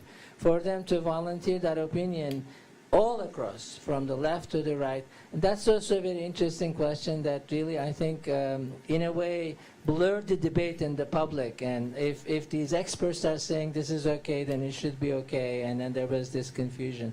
So I think on those both levels, maybe I don't know, psychology or the environment or where these people operate in, and all those things become important. I think that's a wonderful point, and I just want to add, Reşat, what I think you're intimating at is that this raises very troubling questions about meritocracy as an organizing philosophy of our society, and to what degree are the people who truly have merit the ones who are getting into these executive decision-making bodies? And I think it's important now to really re-examine a lot of the ideological assumptions that have undergirded meritocracy, basically since it became an ideology since in the 1950s. Yeah. I just want to add one point to that, and let me be clear. I did not support the Iraq War. I spoke out against it. I think it was the gravest foreign policy error that the United States has made in its history in terms of foreign policy, certainly since the end of the Cold War. However, debates about the Iraq War and how could we have gotten diverse viewpoints in, I think often tend to forget that the president has the right to be wrong. Right? The president was elected. The president gets, whoever he or she is, gets to select his or her advisors, and that is what the people have put the president there to do. So I get very skeptical about discussions of the Iraq War talking about structural solutions to it, because I think the system worked in some ways exactly the way that it should. The president was elected. The president got advice from the people that the president selected to give him advice, including experts. And the president made a decision. I think it was the tragically wrong decision. But that is at the foundation of our democratic system, that happens from time to time. So, okay, we have one question over here. Yeah. I'm Karin Shuey with the Estonian American National Council and also Jackson School Class of 1987. So I'm very happy to be here. And I guess as an Estonian American, you know, I know this, we're in a town that's suffering from Russia fatigue and all that, but one thing that I think plays into this, a challenge that hasn't really been brought up, is that there's evidence that there is deliberate disinformation campaigns going on in many levels that maybe these high school educated people who we're trying to reach are, fall prey to, I guess. And when you're talking about reaching out to these people, is there also an element of helping them filter out what's disinformation versus, true journalistic integrity sources, and freedom of speech? I know there are so many facets, but I'm just wondering if you can comment on maybe the role of think tanks and academia and these efforts that you're talking about to try to help the average consumer of news and information to filter out and sort out what's fact and what's slant and what's propaganda. I'm just going to jump in here and Chris, did you want to comment? Just a word. After the Mueller report came out, I think they said there were 122 or I don't remember the number, but hundreds and hundreds of analyses that were available to Facebook to recommend, and they recommended RT, Russian television. So, the pervasive role of RT in the United States media, not to mention Estonia and Western Europe and the whole rest of it, is just unbelievable. And the paid flacks of Russian television that are on our news. So in a certain sense, I don't know who the they is that's going to be helping those high school educated people figure out that they're getting, this Russian oriented news. But did anyone want to yeah, Chris? Yeah, just a word, which I agree completely with your observation, and the solution is much bigger than this panel or graduate schools. It's really education in high school, civic education, critical thinking skills, which of course are emphasized at the university, but have to start much earlier than freshman year. Henry? I think I return to something that Daniel said to help us out here, and that is don't give up on the public. We should be more concerned about finding some sensible regulations for our big social media companies and having alternative sources of information getting out there, and then trust the people. I wonder, for example, with all you say about RT, I don't know if you notice it or not, but they advertise very happily in the Washington Post. I mean, the point was made about the growth of executive power. You're right, this is a huge problem. It's not just the Iraq War. It has to do with all the executive orders and regulations that have been issued without any participation on the part of Congress. It has to do with, what some people call and worry about, I'm sure I wouldn't hear that word here, but a deep state, and in some cases may be unaccountable. And we do have now we've had for some years, and thanks to Fox News, we've learned about it. We do have a scandal that needs to be examined. I don't know what happened, but my goodness, if we spent 2 years on the Mueller investigation, we ought to at least have a review, which is what Attorney General Barr says we're doing, with respect to the FBI and Justice Department behavior in the election of the 2016. So these are, if you don't make these bipartisan, if you don't bring out all of the facts about these problems, you're going to continue to get the division. And I would urge you, Daniel, I know, Fox News is as good a news program as any you will find. Brett Baer, Britt Hume, Chris Wallace, these are superb journalists who bring the news to the table. They do emphasize different facts. Take a look at the content of those news broadcasts every night. Somebody ought to be doing that. You'll see what I mean when I say we need them both. I'm not asking to get rid of CNN. I tell my students to listen to CNN, but also listen to Fox. This idea that somehow or other you're going to advise the public not to listen to Fox when the public has been flooding to Fox for additional information about what is going on. And somehow the establishment's going to have to come to terms with that. I think that's a big part of the problem. Okay, we had one question there. Yeah. Hi, I'm Vanessa Freije, assistant professor in the Jackson School of International Studies, and my work is on the history of Mexico and media. I just wanted to add a bit more context to the conversation about media, historical context. I understand and I totally sympathize with the idea that there's a problem with facts and not kind of privileging facts as an essential part of media, but I just want to raise the context that at one point in U.S. history, that was actually kind of a central part of debate about what media should do for an informed public. In the 1930s, under FDR, there was intense debate about whether the government should actually have a regulatory role in guaranteeing kind of the truthful content of media. And it was determined through multiple debates and ultimately a Supreme Court decision that that was too risky in light of oncoming World War II and the totalitarian threat and the rise of fascism and things like this, that actually freedom from government interference was the ultimately most important aspect of a free press, and that's the logic that governed our media since World War II. And I think it is worth being aware of that history and considering, again, like obviously there are ways that the government does regulate media content in terms of parental controls and rating systems and nudity and things like that. I do think it's important to consider the possibility that the basic facts and truthfulness of media is something that we don't have to accept is beyond the realm of regulation, although of course it raises more sticky and difficult questions and possibilities. I also just want to make one more point.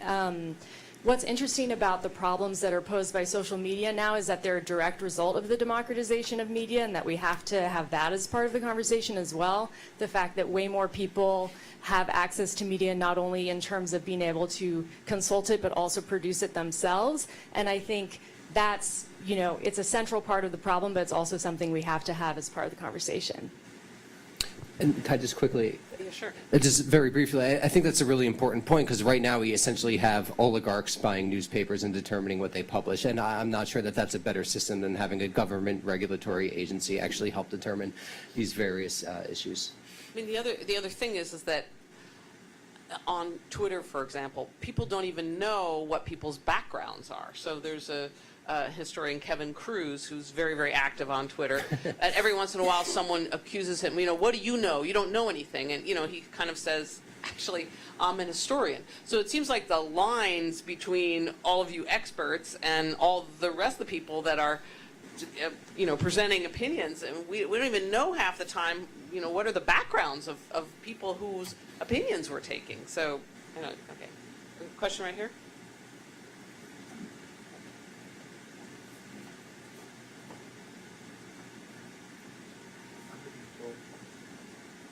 There's a little switch that you have to turn on.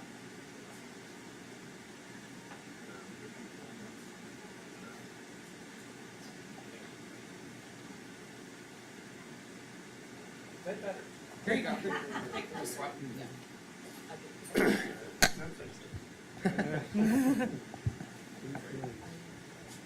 I'm Richard Coleman. I retired from Customs and Border Protection 6 years ago. I was a journalism major. Everything that the panel has been saying would have been appropriate for my journalism school. Unfortunately, it ain't that easy, and a point that I think your panel kind of is overlooking is it ain't that simple. We had a country that has killed millions of people despite not knowing who a Sunni was or a Shia, and not knowing the history of it, not knowing the culture, not being able to read the tea leaves. We didn't appoint an ambassador in Korea for, 18 months? You know, not that it's an important area. We have 10,000 noted lies from the executive, chief executive, and telling people he knew more than the generals.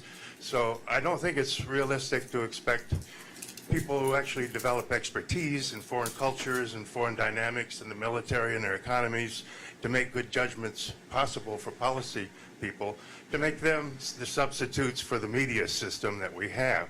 We have confirmation bias in every place where human beings reside. It's not just the media. It's everybody and every corporate office, every elite. So you're not going to democratize the psychology of human beings into looking at both sides. We got what we got. Unfortunately, we're not getting very good service. But I think the complexity of international relations cannot be overlooked. We do need experts. The State Department was supposed to be cut, 38% when this administration came in. It was unimportant.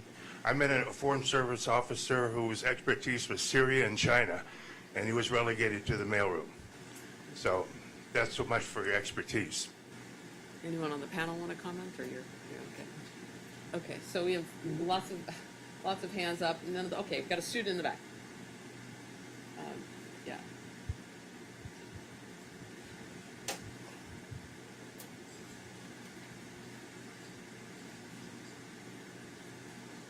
So I'm Nick Hudson from the Elliott School. I'm an undergrad here. And Chris, you mentioned that if you want students to like produce some op-eds and try and get their work published, but with the increasing hyper-partisanship of whether it's being interning on the Hill and trying to get noticed by some a congressman, publishing an op-ed could close some doors, and like I just want to be like frank, like I don't want to close as many doors as possible and try and be as objective as possible moving forward. Do you have any recommendations?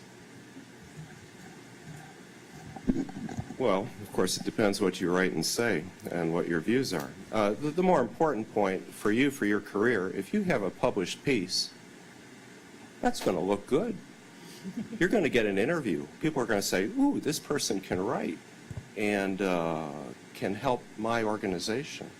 So it's really an academic exercise in the first instance to help you develop the skills that are going to be essential to your success. Now, perhaps you want to pick your topic carefully, and maybe you should, but I don't see how, as a young person, if you have a published article, how it closes any doors for you. I really don't.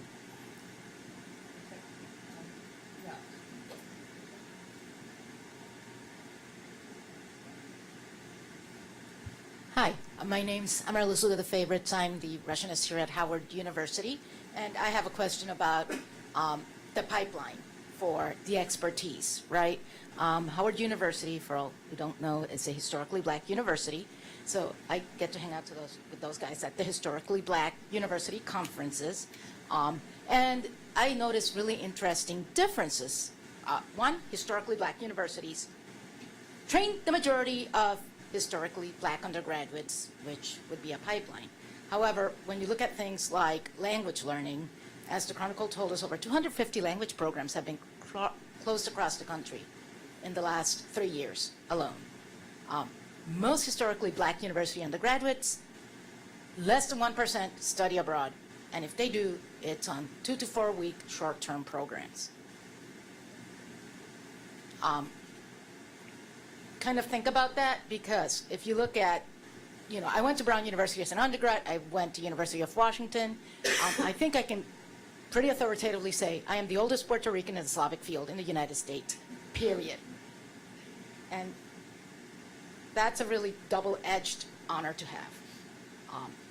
And when you think about how do you get to diversify the voice of expertise so that people listen to it, one, there's the problem of that pipeline. When you look at the places that produce the expertise, kind of Brown, right?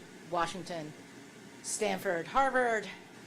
Diversity is not the first thing that comes into mind, but also the fact that they're not really kind of seeking to diversify that much a lot of times. There was an article that came in the National Interest called Russian Studies is Thriving, Not Dying. And they interviewed a faculty member from Stanford who said, my department is doing great. We don't actually need to teach Russian because half of my students are Russian anyways. At which point in time, I was sitting outside my son's school, which is 80% farms and 50% ESOL, and I'm like, if you use that standard, my kids here, I have 800 K-5 who already have a lot of language skills in their families, and they're not going to get there. So kind of pipeline addressing, particularly looking at University of Washington, which I'm going to say, go Huskies, like former GPSS, I'm going to say they do put the effort into that. And I know there's a rep from Title VI here as a beneficiary. Let's get the, Say. maybe we have some reaction on the panel. Yeah, Nora? Yeah, I think there's a problem at every single point in the pipeline, and which keeps it from being a meritocracy. This is where I think that we need to challenge what the idea of a meritocracy is in terms of the pipeline that feeds the experts in. There is absolutely no question.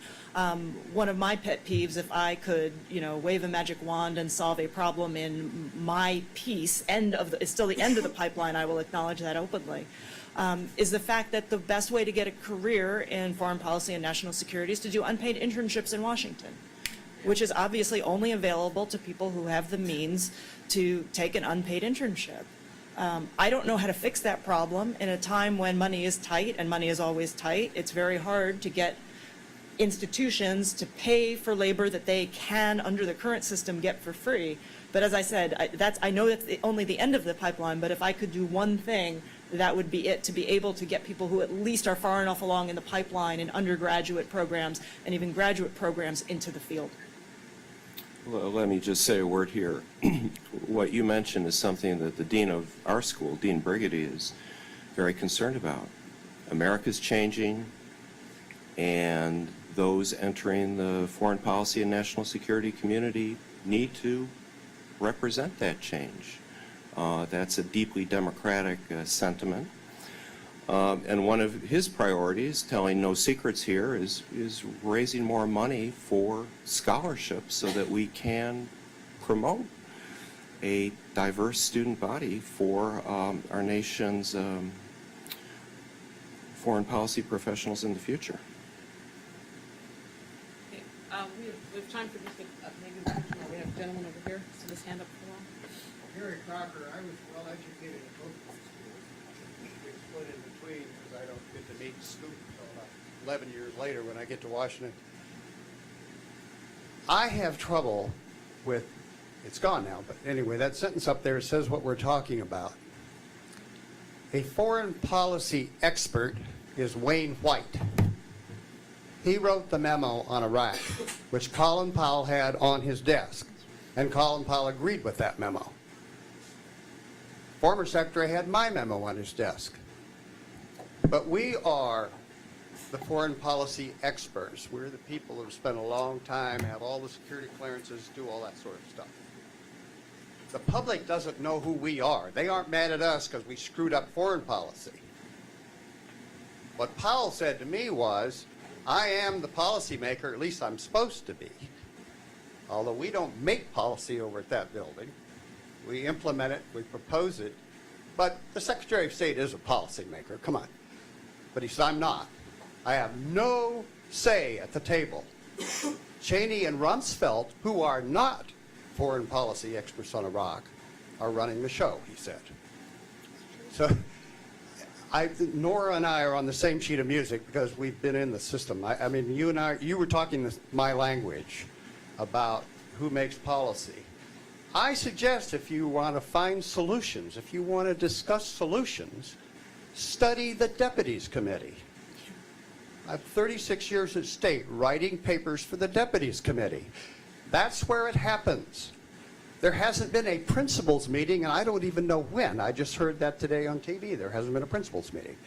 So the deputies meeting becomes the most important thing. That's your second ranking guy in every agency is having a meeting.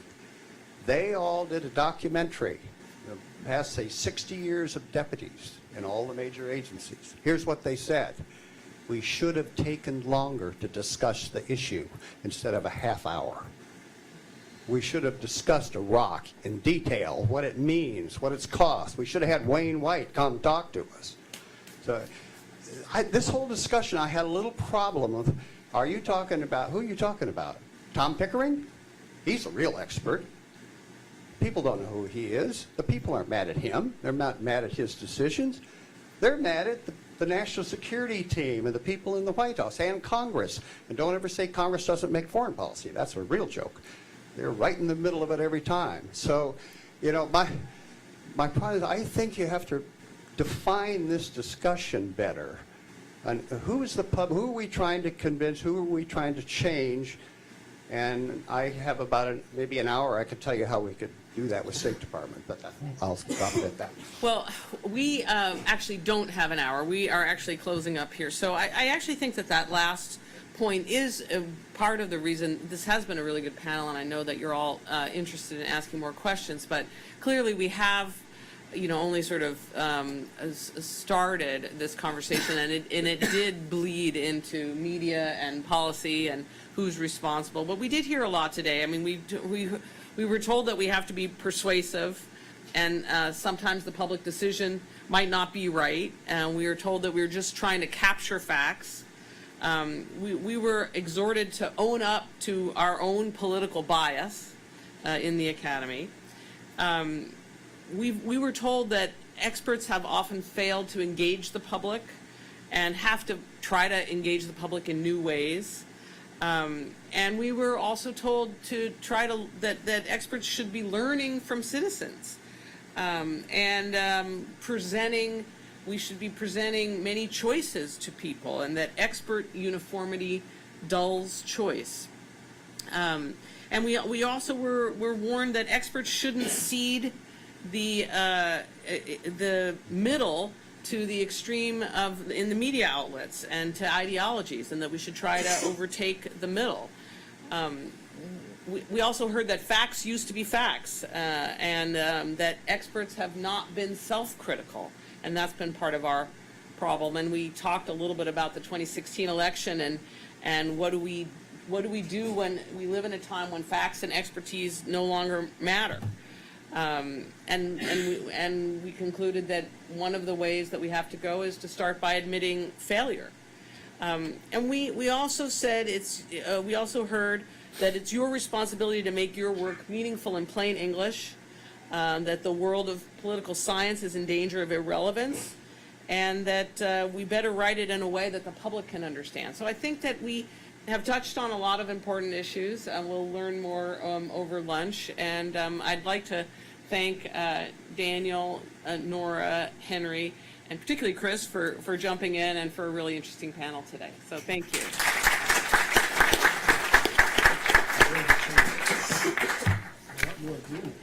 Yeah. Yeah. Lunch is outside.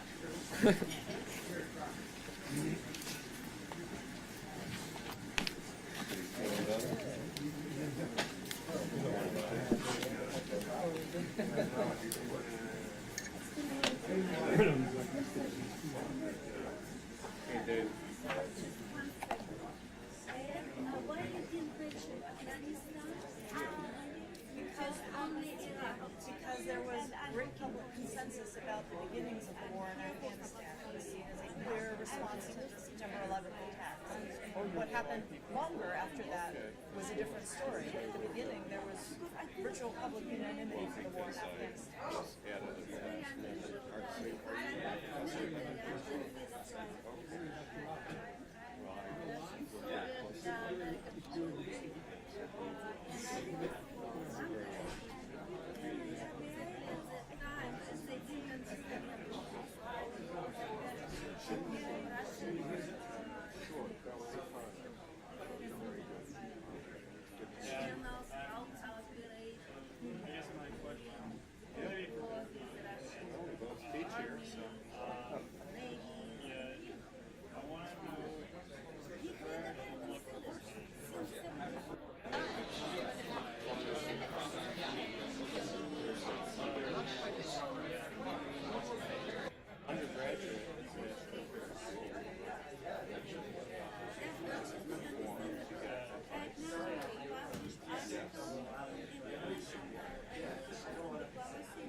Yes, very strange. I don't understand.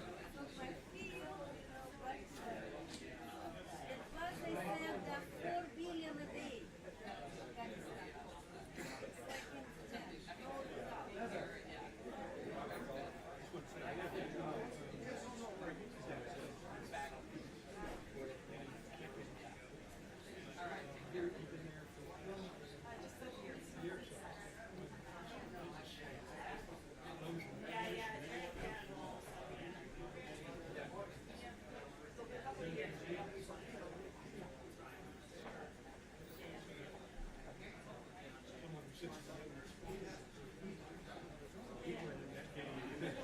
To get that kind of money.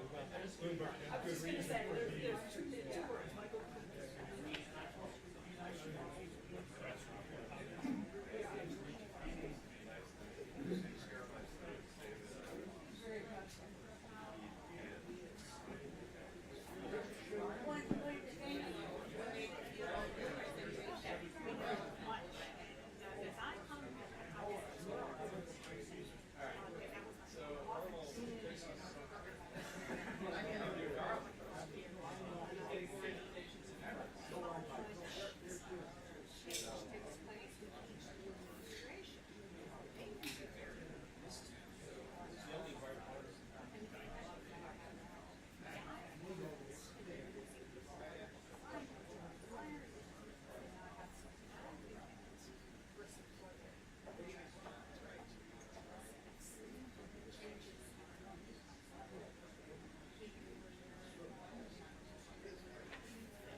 I think it's actually better. It's better quite good with the air, so that we can see much.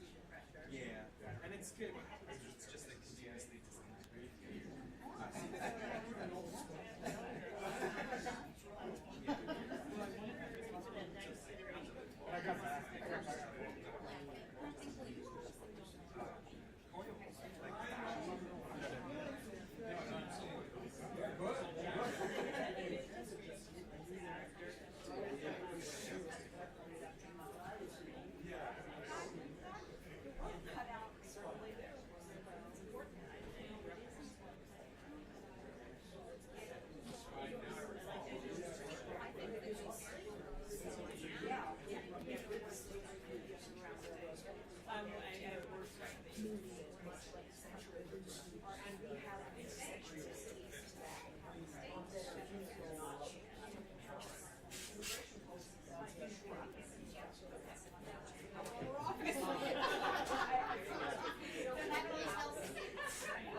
Is it okay if I stand up? Oh, yeah, of course, you're welcome to use this There's so many Americans in the United States. Yeah, it is a culture. You know, I otherwise the language of the media journey. I'm Mike Brent. Nice to meet you. I just want to drop my bag. For nonviolent struggle, what they were witnessing in Times Square with Mohammed Abu-Tunisia, they were like, you know, it's a riot. No,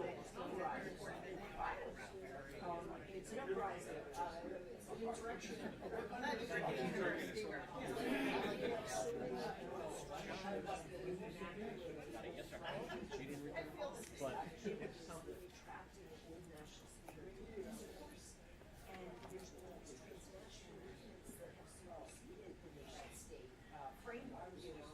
I think it's really interesting now, the discussions being had openly about what jihad is happening in Afghanistan. Yeah. Well, DC law. So much of that, you're talking about happened without a public discussion.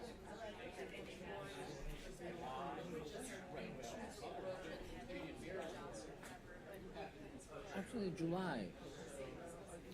The end of my term is in July, so I think in the next couple of weeks there will be new ballots. And is this on? Yeah. Yes, yes, so that's one dimension is that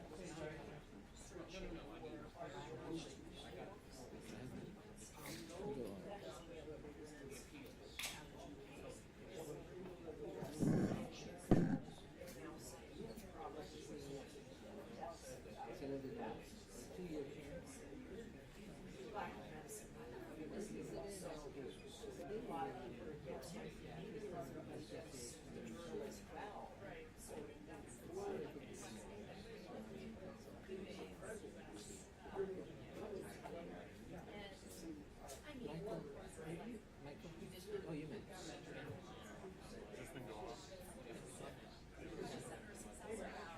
I turned my way.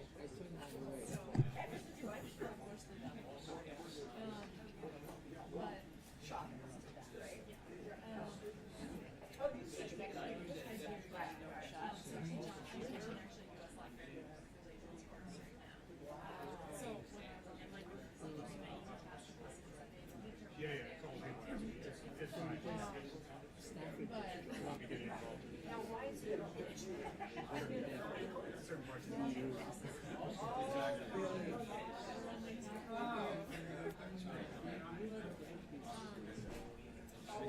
I guess I should say, I'm sorry. Yeah. It's hard. You are. I guess thankfully you're not. No, it's absolutely on the other hand, there is a time You're still like in this whole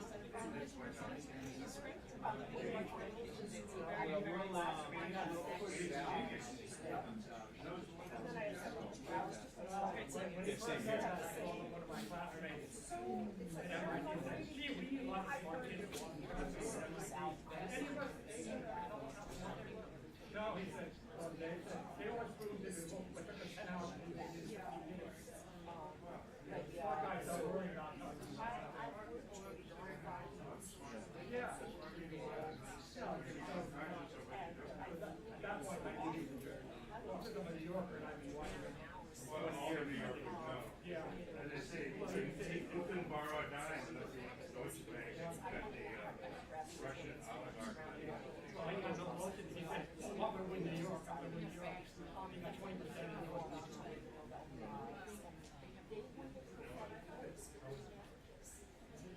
That's what I was going to say. If I had been called on.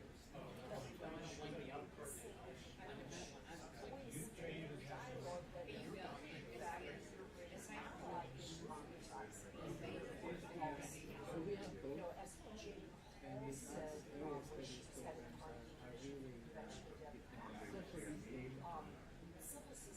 programs are really that's very popular. But here is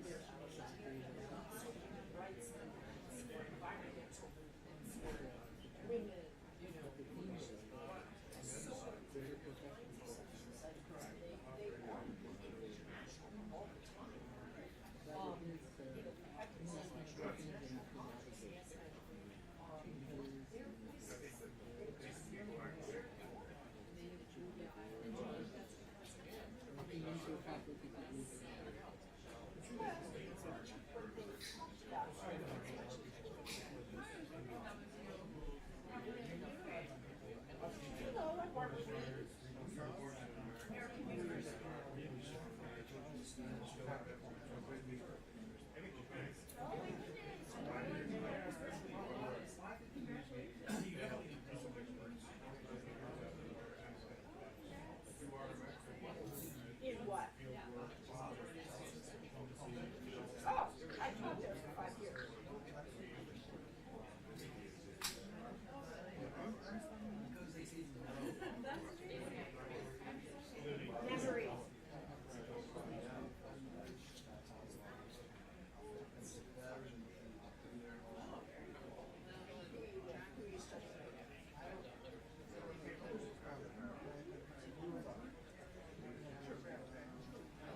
around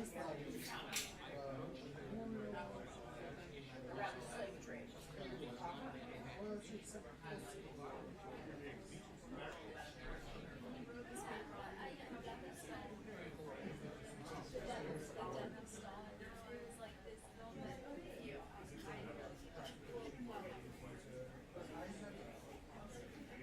Congratulations on becoming assistant professor, associate assistant. Wow.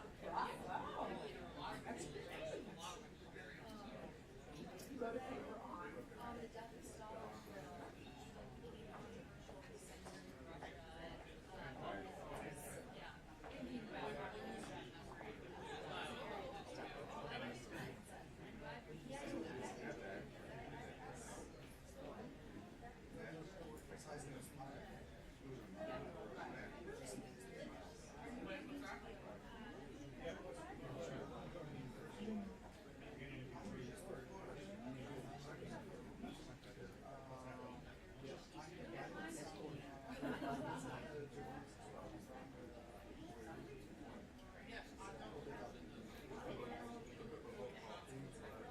So I taught when it was used to the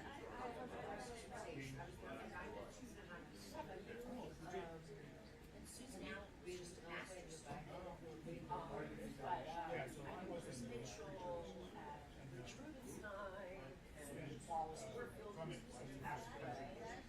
And Kevin Averick, of course, and so yeah. Yes, I know. So that was my role was to help with that. I think overall it's a good discussion. You know, there's different points of view. And... Right.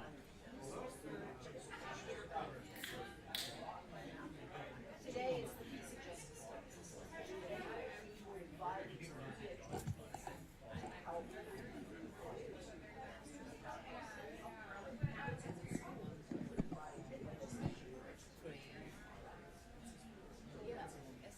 Yes.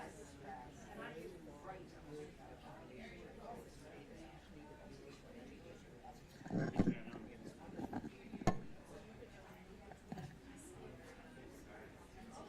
Funny, I worked for in a period where they were opening up branch campuses at those universities, and it was sort of like it's what you do when you have a function. Sort of not sure. Although there was a certain logic to it. But I remember the locals, they didn't know who was there. They thought they were going to be educated veterans, which they were to some degree. What they found is families from the Middle East who wanted their daughters to go to a U.S. university but wanted them close to home. That became the place. And I think the daughters kind of chafed at that, that thinking.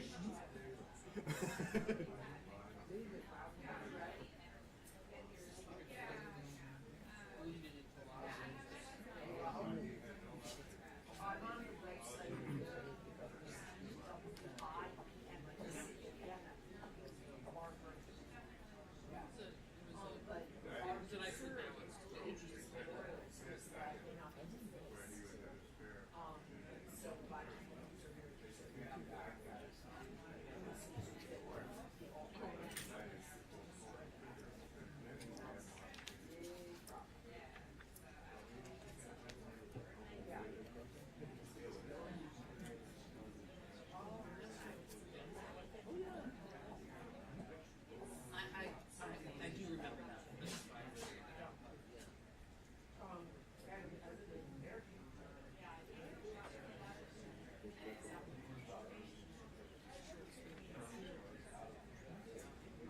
AU used to be really popular in the 1960s. I remember at constantly it chose AU.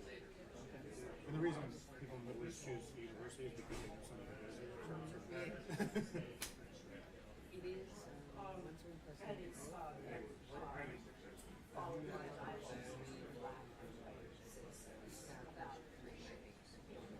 it's not just those from citizens of Washington, but also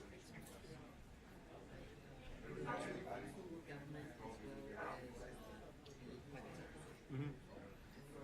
we're very, and it's just a huge long history in the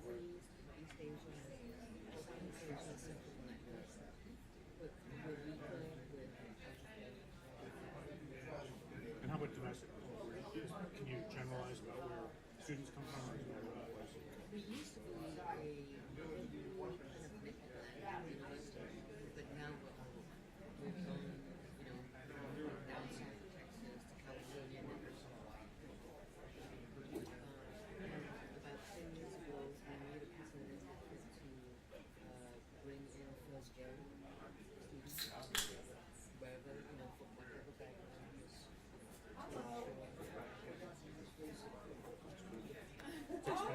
Did you get it for it? Yeah, get your book. It's right there. That's what I No, I don't.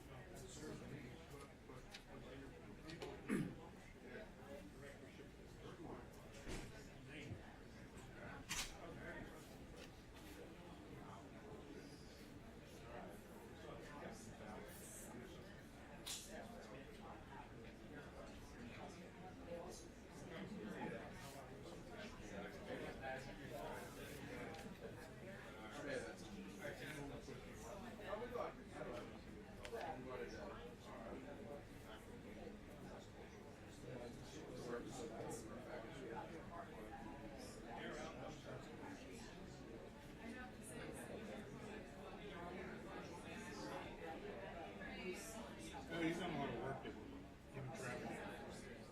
Yeah. He's looking at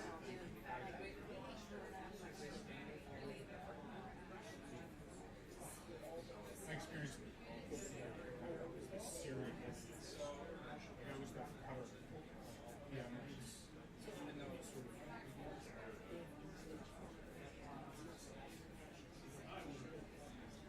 Oh yeah.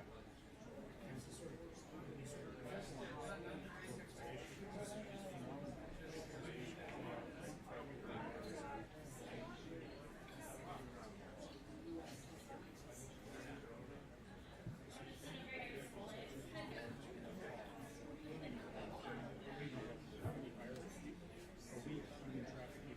Oh no, of course not. How do they get those jobs?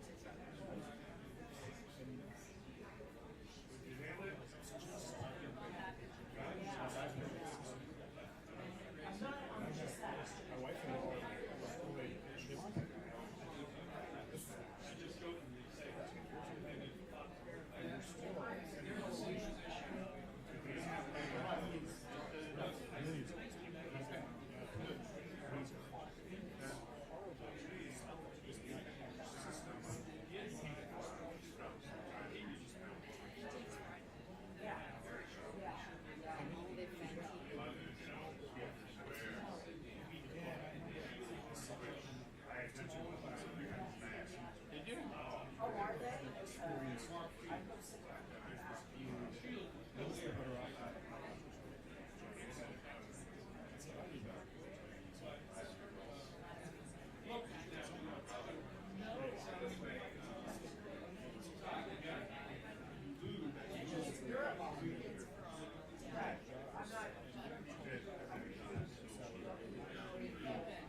So they had no idea the ladies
It's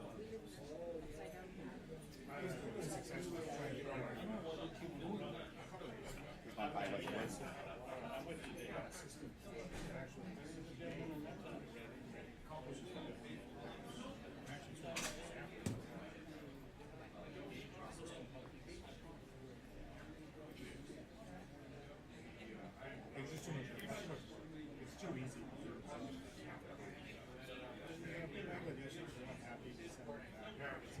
I mean, that's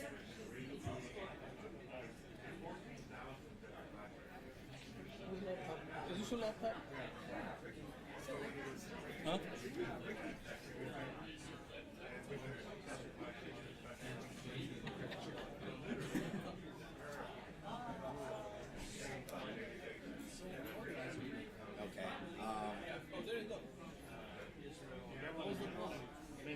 That's it.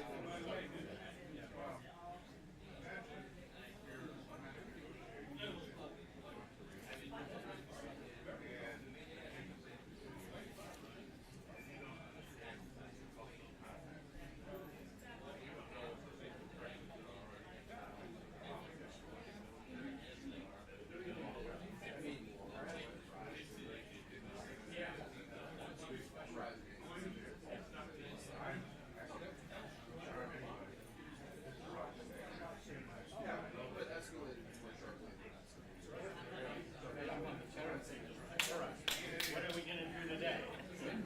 That.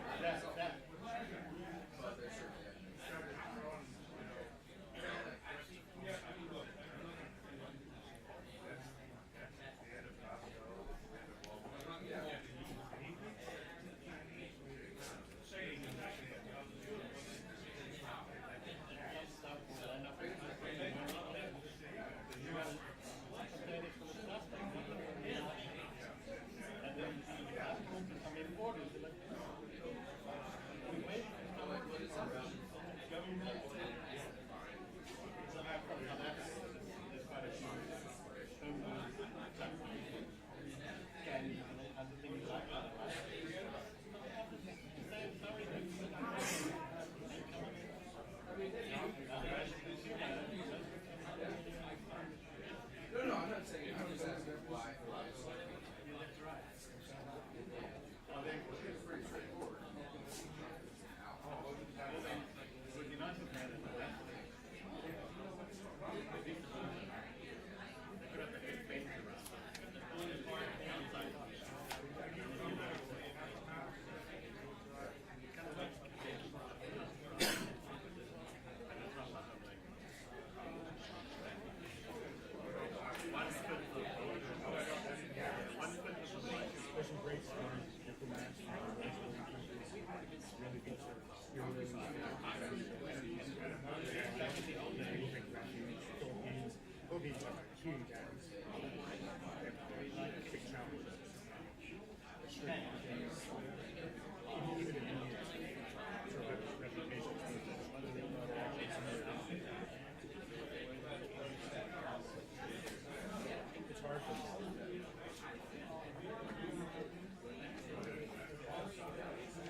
Well, here.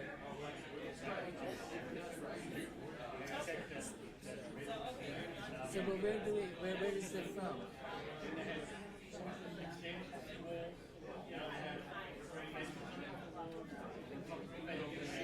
On the desktop.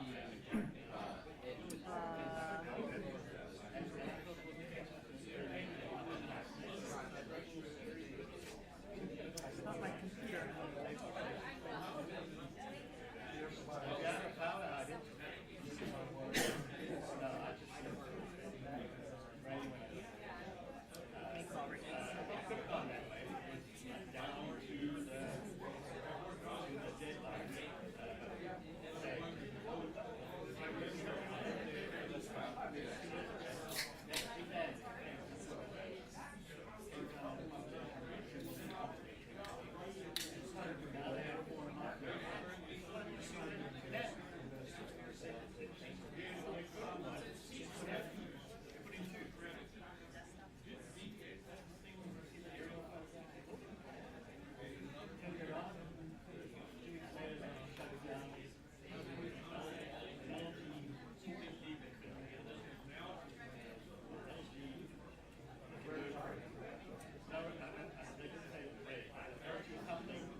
If you could just please take your seats, we'll start.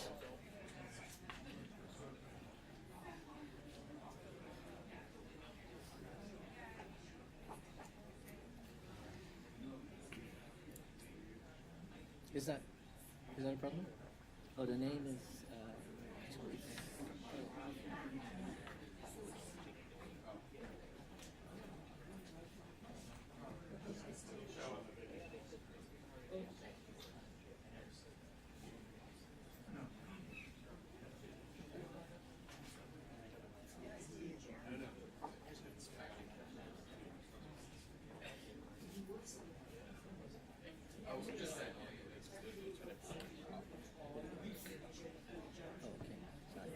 We have desk mics. Yeah, I mean, if you wanted to. Yeah, I think. All right,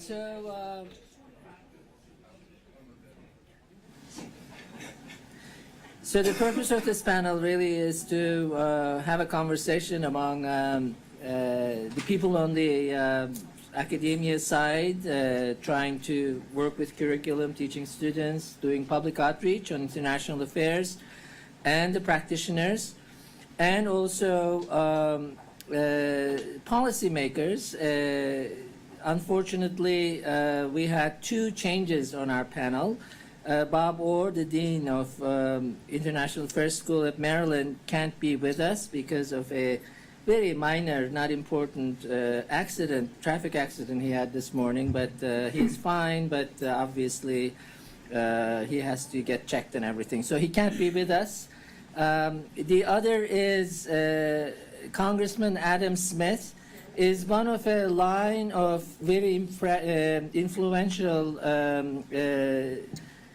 congressmen and senators, actually, from the state of Washington, who've become, in the past and today, important names in the area of foreign affairs.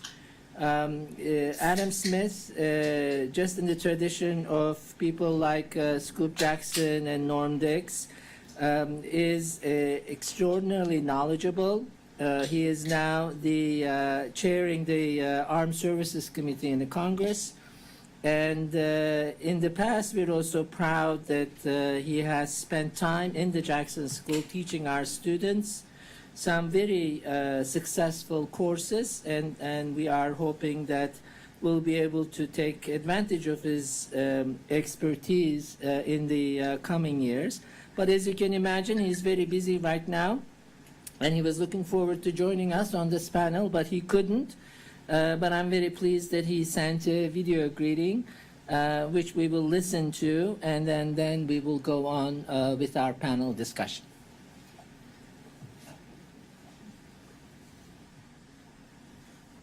I want to thank the University of Washington Jackson School and Elliott School for hosting this conference and for their leadership in educating the diplomats of the future. These are obviously challenging times throughout the world. In particular, I think your conference and your discussion is very appropriate right now as you discuss how to renew public trust in our foreign policy experts and just to renew trust in general in the idea of diplomacy globally for the United States. I think this is an incredibly challenging moment. First of all, because we have such a changing world around us as we see Russia and China rising up. We have the challenges in North Korea and Iran, and frankly, changes throughout the world that really require an expertise for what's going on in other countries in the world. We need people who are curious, who are willing to go out there and find out what's going on in the world, how we can learn from it, and how we can work together. And we also have a time when the United States' reputation, globally has taken a hit for a variety of different reasons, which aren't worth getting into here. What we need to say is, how can we build for the future? What should be our plan and our approach to diplomacy? Well, first of all, I think we have to acknowledge the importance of diplomacy. There is a tendency, certainly in the United States government, to rely on the military for most of our overseas activity, basically to build relationships, to deter our adversaries.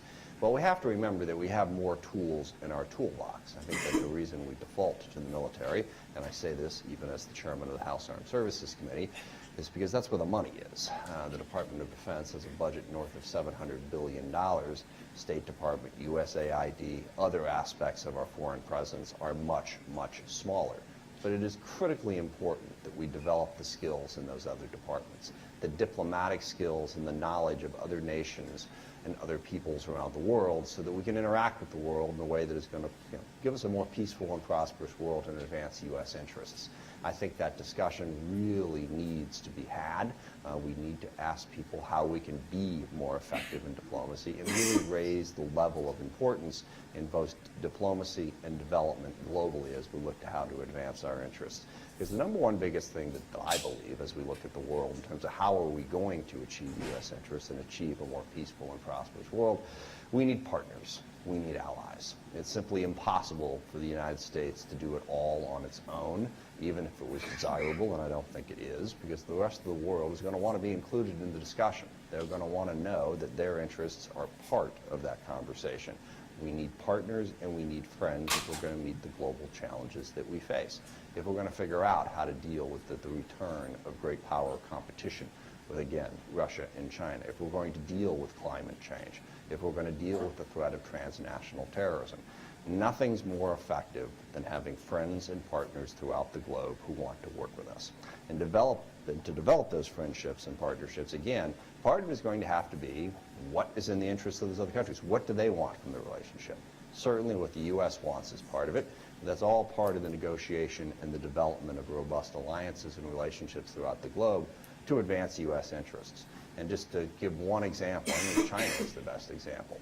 As they rise in Asia and continue to push the boundaries and challenge international norms and international law, how do we contain them? We spend a lot of time talking about this in the Armed Services Committee, talk about what weapons China has, how can we counter them.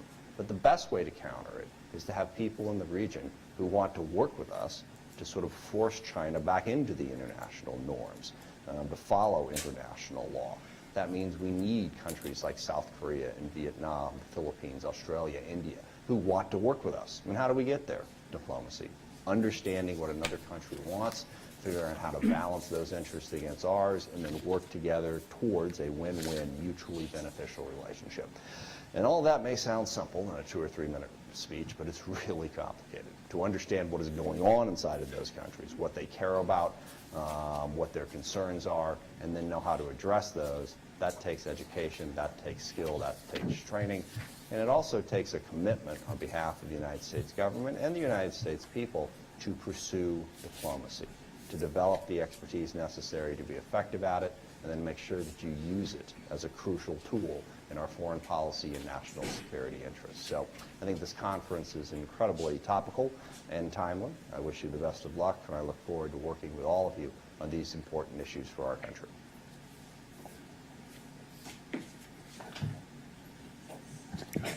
So I think Congressman Smith summarized the challenges that we have very, very well, and this also follows from some of our discussions in the morning. We do have a changing world and our need to respond to that world, but also new needs, new ways of becoming a foreign policy expert, the need to integrate new ways of studying the world, more emphasis on technology, but at the same time, the growing importance of knowledge of areas and cultures and languages. The rising powers and whether they are competing with us or can they be allies, under what circumstances, and also a topic that didn't really come up as much as it should, I think, and that is the role of international alliances and institutions and what role they're likely to play and what can we do about that. So this is what we are going to do is we're going to try to look at this now from two perspectives. One from, we'll hear from Michael Ratney. He is right now teaching at the Defense Institute, but he is a foreign service expert. He has worked in different positions. Most recently, he was the U.S. Special Envoy in Syria. Before that, he served as U.S. Consul General in Jerusalem. And also before that, he was the Deputy Assistant Secretary for International Media and also spokesman for the State Department's Bureau of Near Eastern Affairs. So he's someone who spent a lot of time on the ground, dealing with crises, but also looking at it from the perspective of DC and the State Department. And what I wanted him to perhaps talk about is, based on his experience, how well he thinks the universities have been doing in training the kind of people that the U.S. needs in dealing with these situations, and also, given that he was involved in this very complicated situation in Syria, what he would like to see the universities to do to kind of be prepared for situations like Syria in the coming years. Thanks, Rashad. So it's a big question, but it actually raises an important issue, which is that a lot of the conversation we've had on the last panel thinks of this question of how does foreign policy or foreign affairs expertise cut into actual policy making. People tend to think of it as the highest possible level. How do the most esteemed experts on foreign relations have the greatest influence on the actual policymakers? And in fact, somebody who works for the State Department, has for nearly 30 years, a lot of that doesn't play out at the highest level. It plays out at a retail level. You need officers at every single level. In fact, one of the biggest challenges is recruiting young officers as entry-level officers and thinking about how you attract the kind of talent that you need and how you prepare them best for the sorts of careers that they're going to have.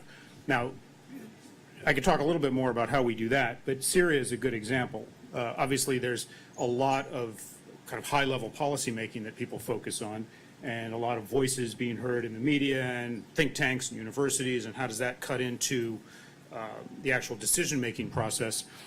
But then you have, how is it carried out on the ground? Who are the people that are actually engaging Syrians, engaging the regional players? And those are not necessarily the most senior people in our institution. They're people like me and many, many layers below my level.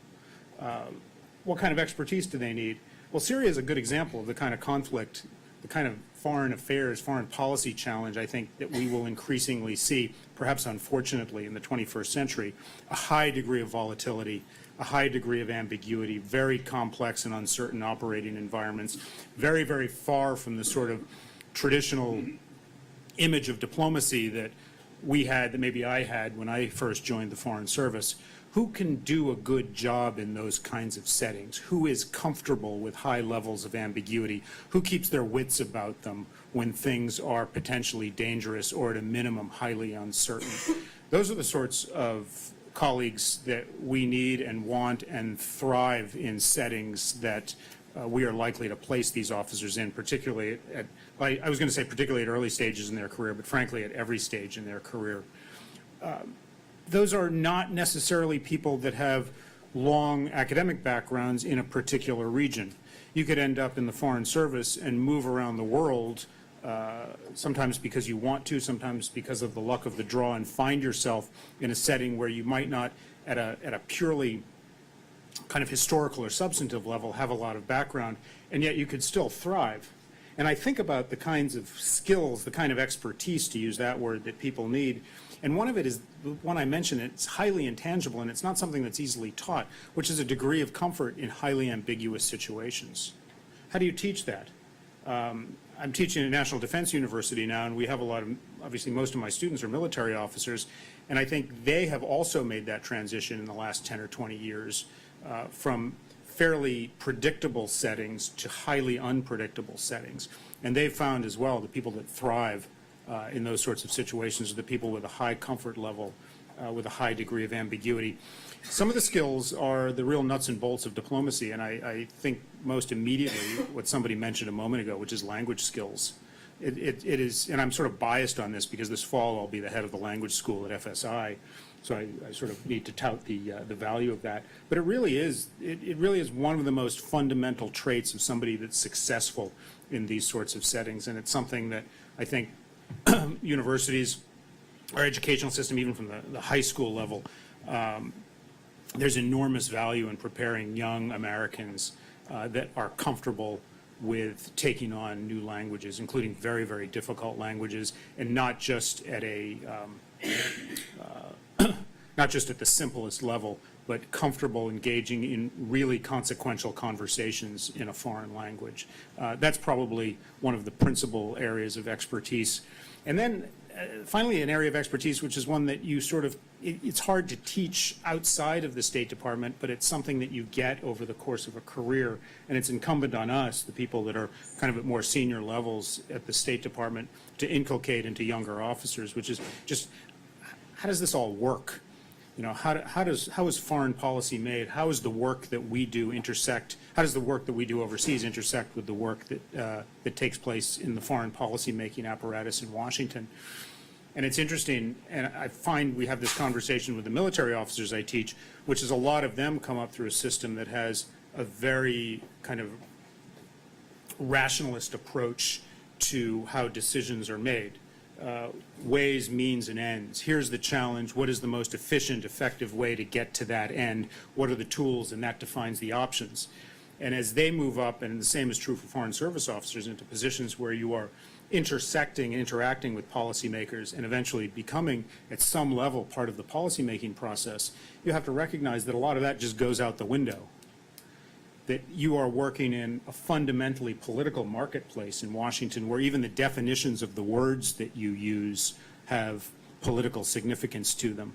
And making a transition and helping our colleagues make this transition from a purely rationalist approach to how policy is made and executed to one that has a high comfort level with this political universe that we live in. It doesn't for a moment diminish the importance of having rational actors and having people with serious substantive expertise. That is absolutely critical. But that has to be accompanied by a kind of clear-eyed recognition that the marketplace in which these policy decisions are made goes well beyond any sort of rational or substantive explanation of ways, means, and ends. Very good. So just we'll follow up later with discussion, but the way you described this, what kind of person we need who can be comfortable in a fluid, very highly fluid environment. And this is actually something that we hear from some of these top corporations who are based in Seattle now. One of the major companies, of course, is Amazon, hires constantly, and they never really have a very clear definition of what kind of person they are looking to hire. They hire all kinds of people with philosophy backgrounds, English language, foreign languages, and they put them together into these groups and give them tasks and see how it works out. So that is the kind of our challenge, is to really train people, not really for positions and professions that are really out there and clearly defined, but really teach them to be comfortable in an environment that can be very unsettling in many ways. So I think that's a very, very good point. So Reşat, I should say, and this is not for a moment, I'm a graduate of GW, International Affairs Program, so I clearly see the value of it. But it's not necessarily, you don't need all of a foreign service to be made up of people with that sort of background. And even in my career, I've worked with people who prior to joining the foreign service were police officers and military officers and city planners and lawyers and physicians and pilots, and they did all sorts of things. And so how do you figure out which of those are actually going to thrive in the settings, the kind of unusual settings that they're going to find themselves in? And I have to say, probably historically a work in progress. I can't promise that we've always done it well, but as I've moved up and I've served on promotion boards and been involved in supervising large numbers of much younger officers, lately we seem to be doing something very, very right. You know, this is, you mentioned Amazon, we have competition for this sort of talent, and it's kind of reassuring to know that they're also struggling with how do you define how somebody is going to thrive if the criteria is comfort level with highly ambiguous situations. So we're trying very hard to recruit people who are who will do that, who will succeed, who will be competent, but also, again, like organizations, large organizations like Amazon, we actually also we're doing the hard work of trying to recruit people that are diverse. And I think we have a particular responsibility in that sense, because these are the faces of the American people and American public overseas. They have to look like America. And I guess the image dies hard of the Foreign Service being, you know, a lot of old white guys with bushy eyebrows and degrees from Princeton and Yale, and we probably still have a few of those. But, you know, you look at who's interested in joining the Foreign Service and taking the Foreign Service exam, and they're from all over the country. And it's really incumbent on us to be out there recruiting aggressively to get the broadest possible representation of people to take the Foreign Service exam. We have plenty of folks that are interested in taking it. The numbers far outpace the number of intake, even in a very kind of good year. But the key is encouraging the people that we want, that talent, to take it, and putting them through a fairly rigorous examination process that somehow, and it's been kind of focus grouped and studied and analyzed to death, they seem to be doing something well, because the younger officers that I've been working on have been mightily impressive. Yeah. Very good. Thank you. Next we'll turn to Christine Chen. Now she is, like me, heading a major School of International Affairs. She is the Dean of School of International Service at American University. But again, like me, Christine came from within the academia, rose through the ranks, and she's an expert on international migration, Southeast Asia, and written books and articles. But then now she is really in a position of shaping how the next generation of foreign service officials are trained, how that expertise is shaped, and how we can respond to this world that is becoming increasingly unpredictable. And I must say, based on my now 9 years of experience, this is really, there are many different issues that we deal with as leaders of these institutions, not least of which actually is to move a established institution with its faculty and expectations and the ways of doing things, and getting them to respond to what we think they should be doing. If you think about herding cats, this is really 10 times worse than herding cats. So I'm really, and Christine's relatively new in her position. I'm really pleased that she is with us. And again, the Washington, D.C. schools like Elliott School and American University, they have a unique perspective of being really very close to the center of power, but having to deal with the world at large. So, Christine. Thank you, Reşat. How are you this afternoon? Good? Good. I agree with a lot of points that Michael has made. Can you hear me? Yes. Okay. But what I want to do is just to have a step back for a little bit, right up to the 30,000 feet perspective. The challenges that the questions are very timely. The questions are embedded in a broader context that is very, very challenging for higher education per se. The landscape of higher ed is being radically restructured. And it's being radically restructured for a host of reasons, some of which are affordability, right? The value proposition of a degree. Let's forget international relations. The value proposition of a degree, any degree, is now up for grabs. It's a huge question mark. And this is occurring within what, in the corporate world, they call the fourth industrial revolution. I call it very simply, because we're in DC, the acronym ABC, right? Artificial intelligence, big data, cloud computing. And when you add that to the changing regional global political climate, it makes the work of international affairs way more challenging than it should be. So when we look at the question, is there a widening gap between the internationalist elite and an inward-looking electorate in this country? I read elite on two levels. One is, quote, inside the Beltway, right? And that's not to denigrate the hard work of career folks, you know, who've spent a lifetime working on foreign policy.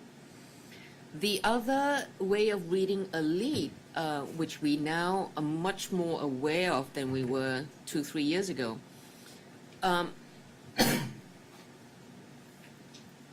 who's going to school, right, in this generation?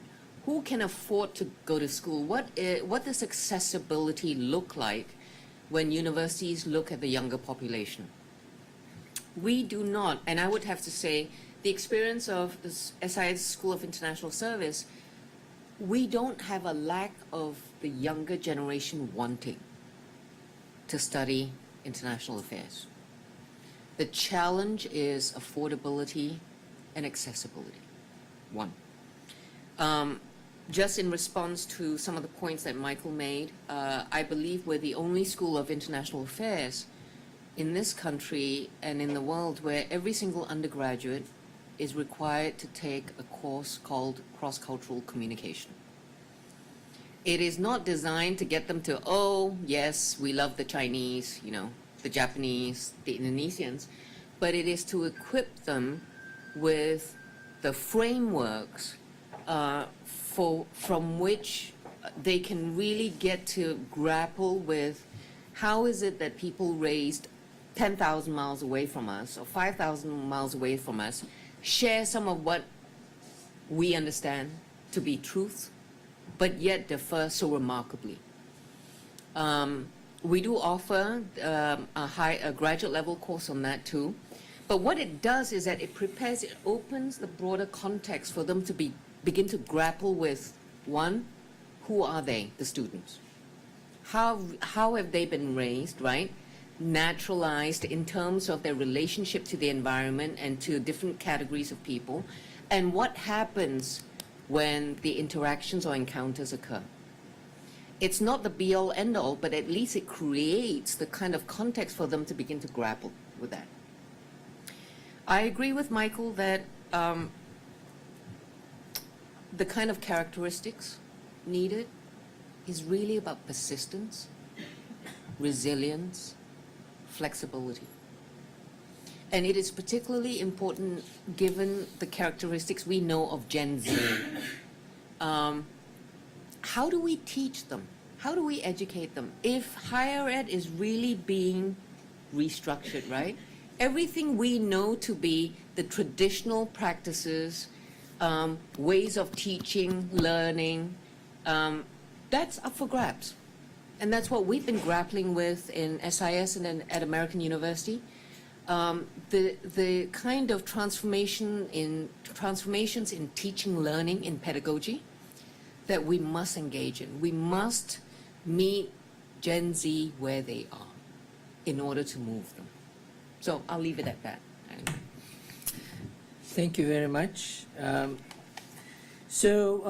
Before I open up, just want to ask both of our panelists one more kind of follow-up question. First to Christine, and I wonder, of course, American University is a private institution, but we are the major public institution in the state of Washington, but as of today, barely 10% of our operating budget is provided by the state.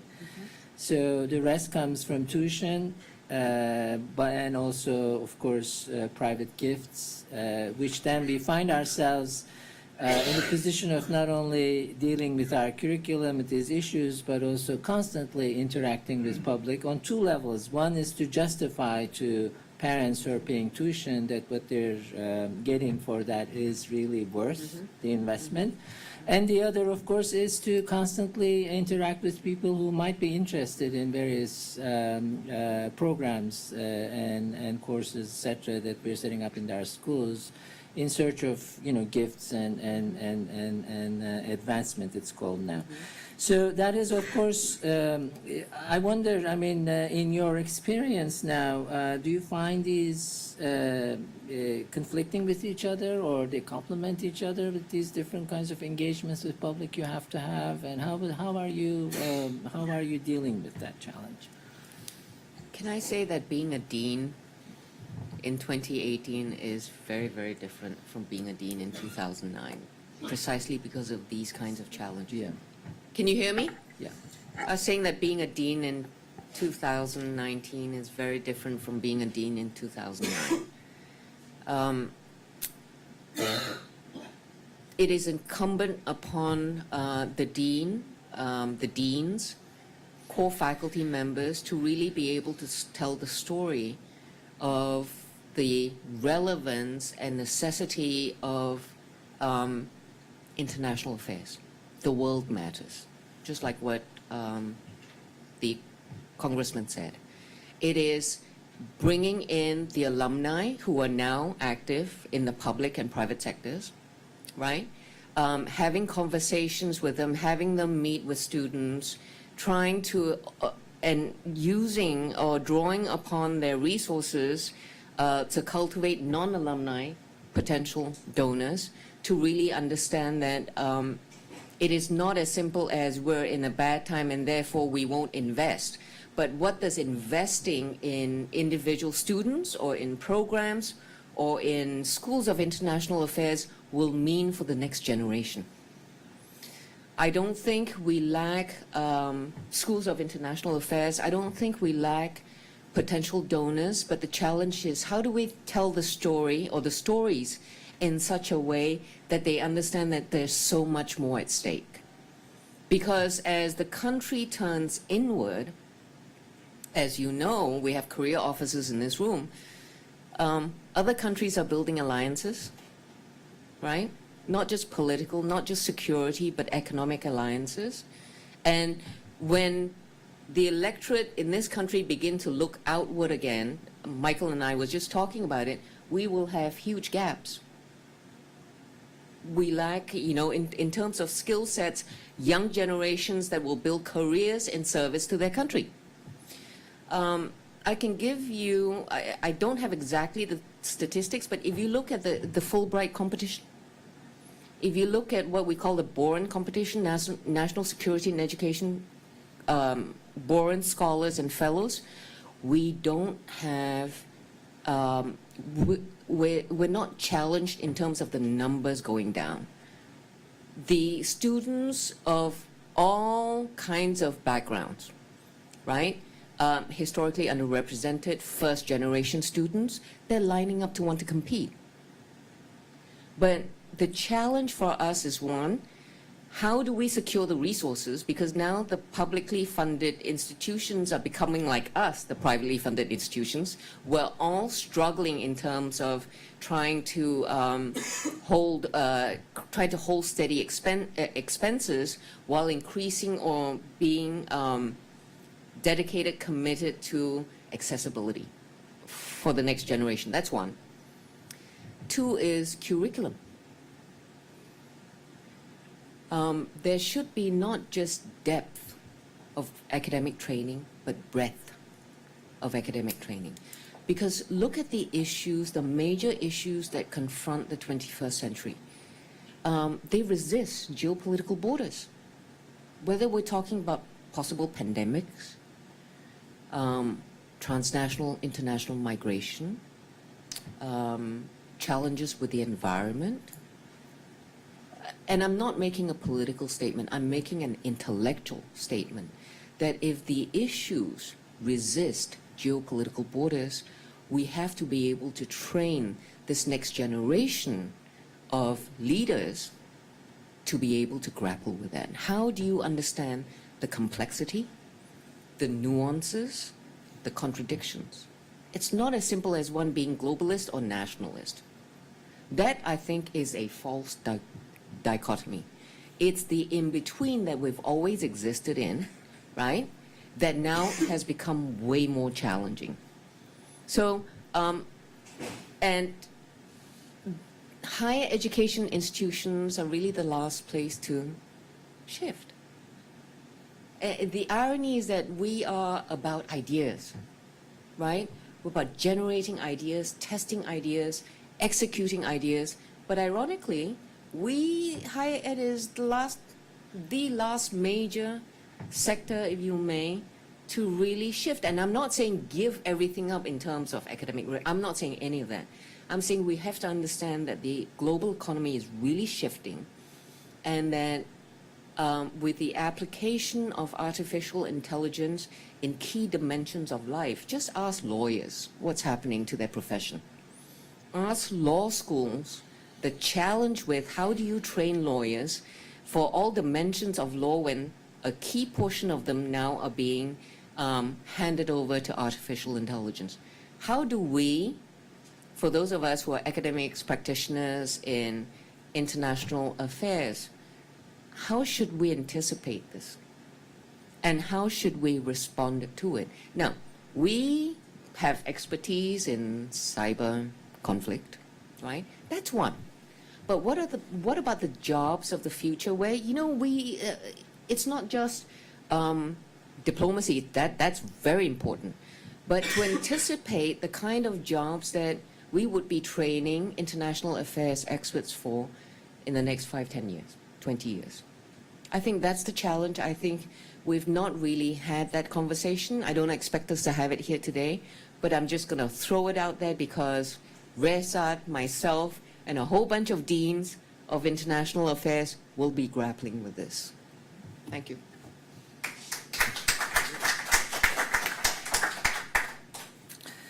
Yes, I have a lot of ideas about that, but I will hold them to myself. But it's really, universities, when you look at it, are probably one of the most difficult institutions to change. And I always think about someone who, if you drop someone from 18th century into any lecture hall, and any of the universities now, they would know exactly where they are. You would have someone lecturing in front of 10, 20, 50, 100 people. People are writing, taking notes, and that hasn't changed. And that is really interesting, actually. So what, since there are only 3 of us at this table, so what are some of your thoughts, Reşat? Well, can I ask Michael my question? It's one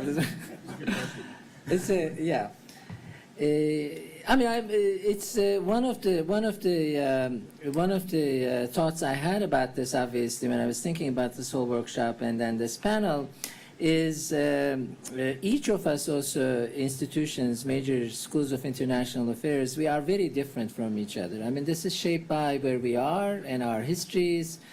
Jackson School, unlike many other international affairs schools, has a very strong foundation in area studies. That is, for most of its history, that's what it was built on. And then in the 1970s and 80s, we moved into a more comparative thematic direction, but that tension still continues to exist in our courses, in our faculty, because obviously the two requires different kinds of training and also expertise. It's very hard to have a real solid knowledge of a place like China.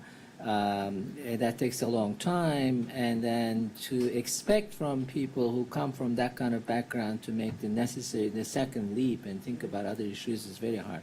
So that is one challenge that we're dealing with, and the other is the ones you mentioned, this increasing importance of technology, big data, artificial intelligence, climate change, the necessity of doing truly transdisciplinary work. And again, that goes back to the difficulty of moving universities. Every major university president talks about doing interdisciplinary work, its importance, etc. But when you try to do that, there are so many barriers that are very hard to deal with, and you really need to be dedicated for the sake of the students, because otherwise it just ends up replicating the 18th century structure where people still lecture in big lecture halls about what is true.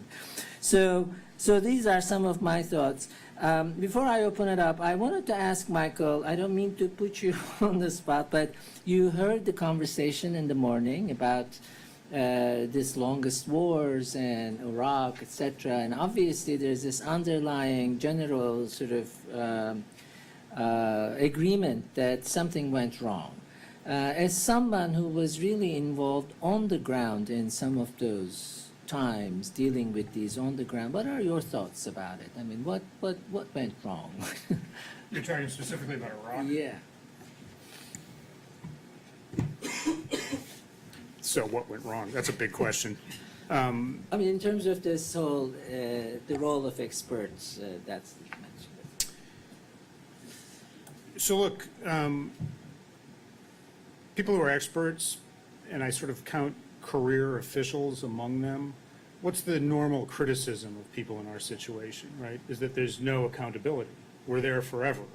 Nobody elected us. Then on the other side of the coin, you have elected officials and appointees, people put in place by those elected officials. You might love them or hate them, but they're accountable. If you don't like them, there's an election and you can get rid of them the next time. The State Department typically has a mix of those people, and I think it's a good thing. You want continuity and expertise, but you also want people that bring in fresh ideas and accountability, and in many cases expertise and political relationships that are also important for foreign policy making. I think what actually happens in terms of a particular policy that's made, whether a good one or a bad one, is, there's an intersection of those things. There's input from experts. Ultimately, the decisions are made by people who are either elected officials or people put in place by elected officials. And that's the nature of our system.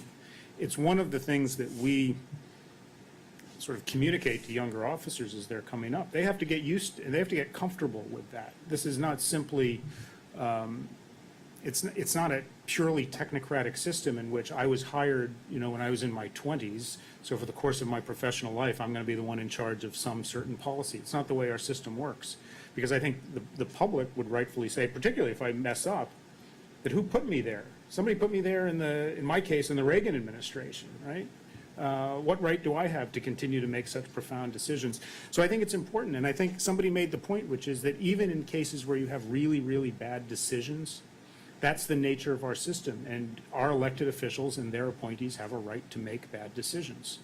I will tell you that when it comes to the attitude of career folks towards that, the Foreign Service is a service, and so we get asked all the time, do you really agree with the policy of the president on this or that?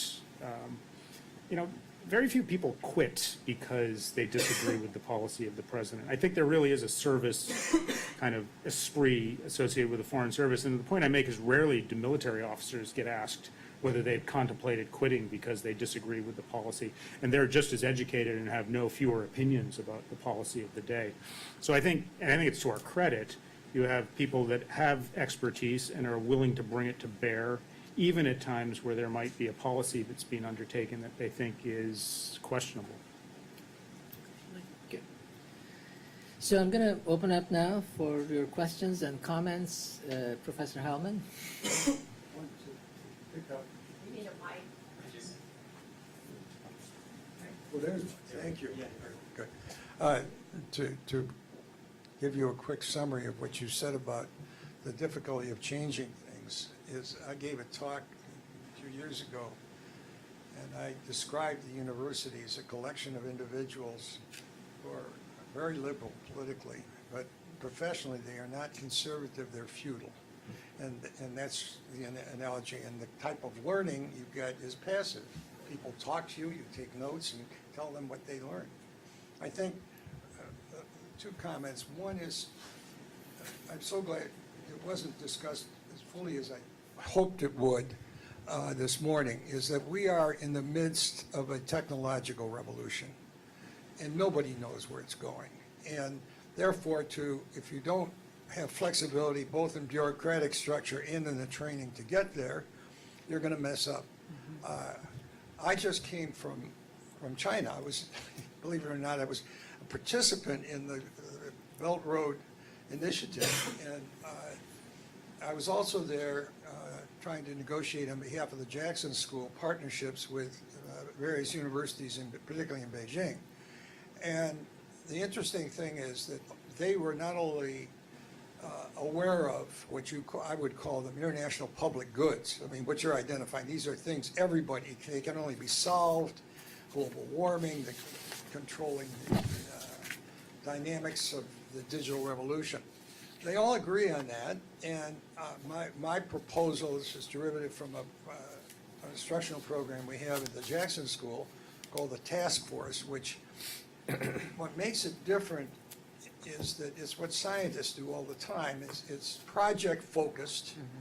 It involves not only professors but the students and usually some outside authority or facts that are brought into it. In other words, it systematically addresses the problems of flexibility that are particularly acute now. And so any planning, and the Chinese were enthusiastic because they were talking about a multi-trillion-dollar program, which was going to last for 3 decades. And my point to them was, how do you know what the world's going to be like in 3 decades? If you make all these decisions, how are you taking into account the possibility of even you losing power in your own country because of the spread of the internet? And they were enthusiastic about, my last point is sharing, making partnerships with us. I mean, they were so enthusiastic, and I talked to all of them were deans from the major universities in Beijing, and they were so enthusiastic about the idea that we'd have a instructional program that was focused and brought in both the faculty, the students, and an outside examiner, of which they have an abundance, because they saw the agreement, it was in total agreement with what you have said about the need for fundamentally changing. I know Daniel mentioned, I think the government's got to be reorganized. You can't have the kind of diffuse nature which was constructed for another era. They are so enthusiastic, they're virtually throwing money at it. I mean, they including and especially what they call returned foreign students. They have this huge organization of people that are very, very wealthy. It's been going since 1913. And they offered to give me an office and throw money at it because they thought they agreed with the ideas that you were talking. I wasn't even asking for it. I was just selling the idea to them. So I think your point is really well taken. And one way it would work, in the formula that I have, many you could use, is we would have the students from here go there to be examined and have their students come here to be examined, so that the cultural dimension of it, as well as the intellectual dimension of the thing, can be met. And they seem to grasp this very quickly. And I would just second, I'm glad you're a dean, and you're in charge of Jackson School. So I think that the changes are going to be very substantial in the next few years. Thank you. What I can share with you some of what School of International Services is doing and will do moving forward. That we will be building up partnerships with private and public sector organizations, because it's no secret when you look at how international affairs has transformed in the last decade or so. The growing number of global non-state actors outside of terrorist groups and cyber criminals, right? But the legitimate non-state actors like transnational corporations, it's the way in which we begin to address the complexity of the challenges before us is we have to, whether we like it or not, have more people at the table so that we can understand the full range of an issue, right? And whatever decision that ends up getting made, we know or we anticipate some of what the positive and perhaps even challenging consequences are. That's one. We also have, for the last 5 years or so, developed at the graduate level what we call international practicum, where we put graduate students together. We form a team, not of their choosing, right? They're led by a faculty member, and they work with an organization on the ground, whether it's in Brussels, in the Middle East, in Asia, and we've had 1 or 2 here at home, to really take them through the process of, one, what it's like to work in a team, not of your choosing, with different personalities, different ways of assessing success, blah, blah, blah, and then have to present a deliverable to your client, right? The third, which we will announce, or we're getting ready to announce later this summer, is that the School of International Service is partnering with the business school at American University to offer a Masters of Science in International Relations in Business. And we're going to deliver it online. We're going to go to where people are because they can't get to us. And that's also a way to begin to ensure access to different populations. But, you know, the work is hard, admittedly. It's hard, it's challenging. We do have, for my school in particular, we have 125 full-time faculty members, and they range, their disciplinary training specialization range from political science, economics, all the way to communication, geography, public health, history, and law. We were born multidisciplinary, and I believe that's what is helping us position ourselves for a very complex world. Thank you. Yes.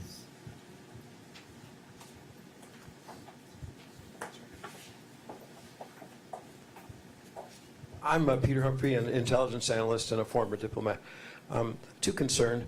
One, I remember in the 1990s there was a picture of a Serbian Orthodox priest blessing a company of folks who were about to go off and slaughter Muslims ad infinitum. And I suggested that we go to the Orthodox Church and work diplomatically through them to rein in the clerics. And I don't mean a minority of clerics either. Idea never made it out of the office. A few years later, I put some Quranic quotations appropriately into diplomatic notes, hoping that that would help persuade the zealous target of our request, and of course, black marker through the whole thing. The inability of the State Department to add religion to its tool set is astonishing. My bigger concern is this conflagration of merit and diversity, assuming that somehow they're the same thing. They're not.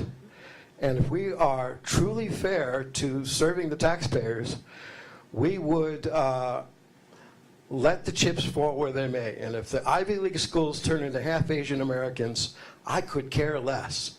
And if the Foreign Service turns into half Asian Americans, I could care less. So I don't know, can't we give some thought to blind admissions and let the cream rise to the top naturally without this social engineering?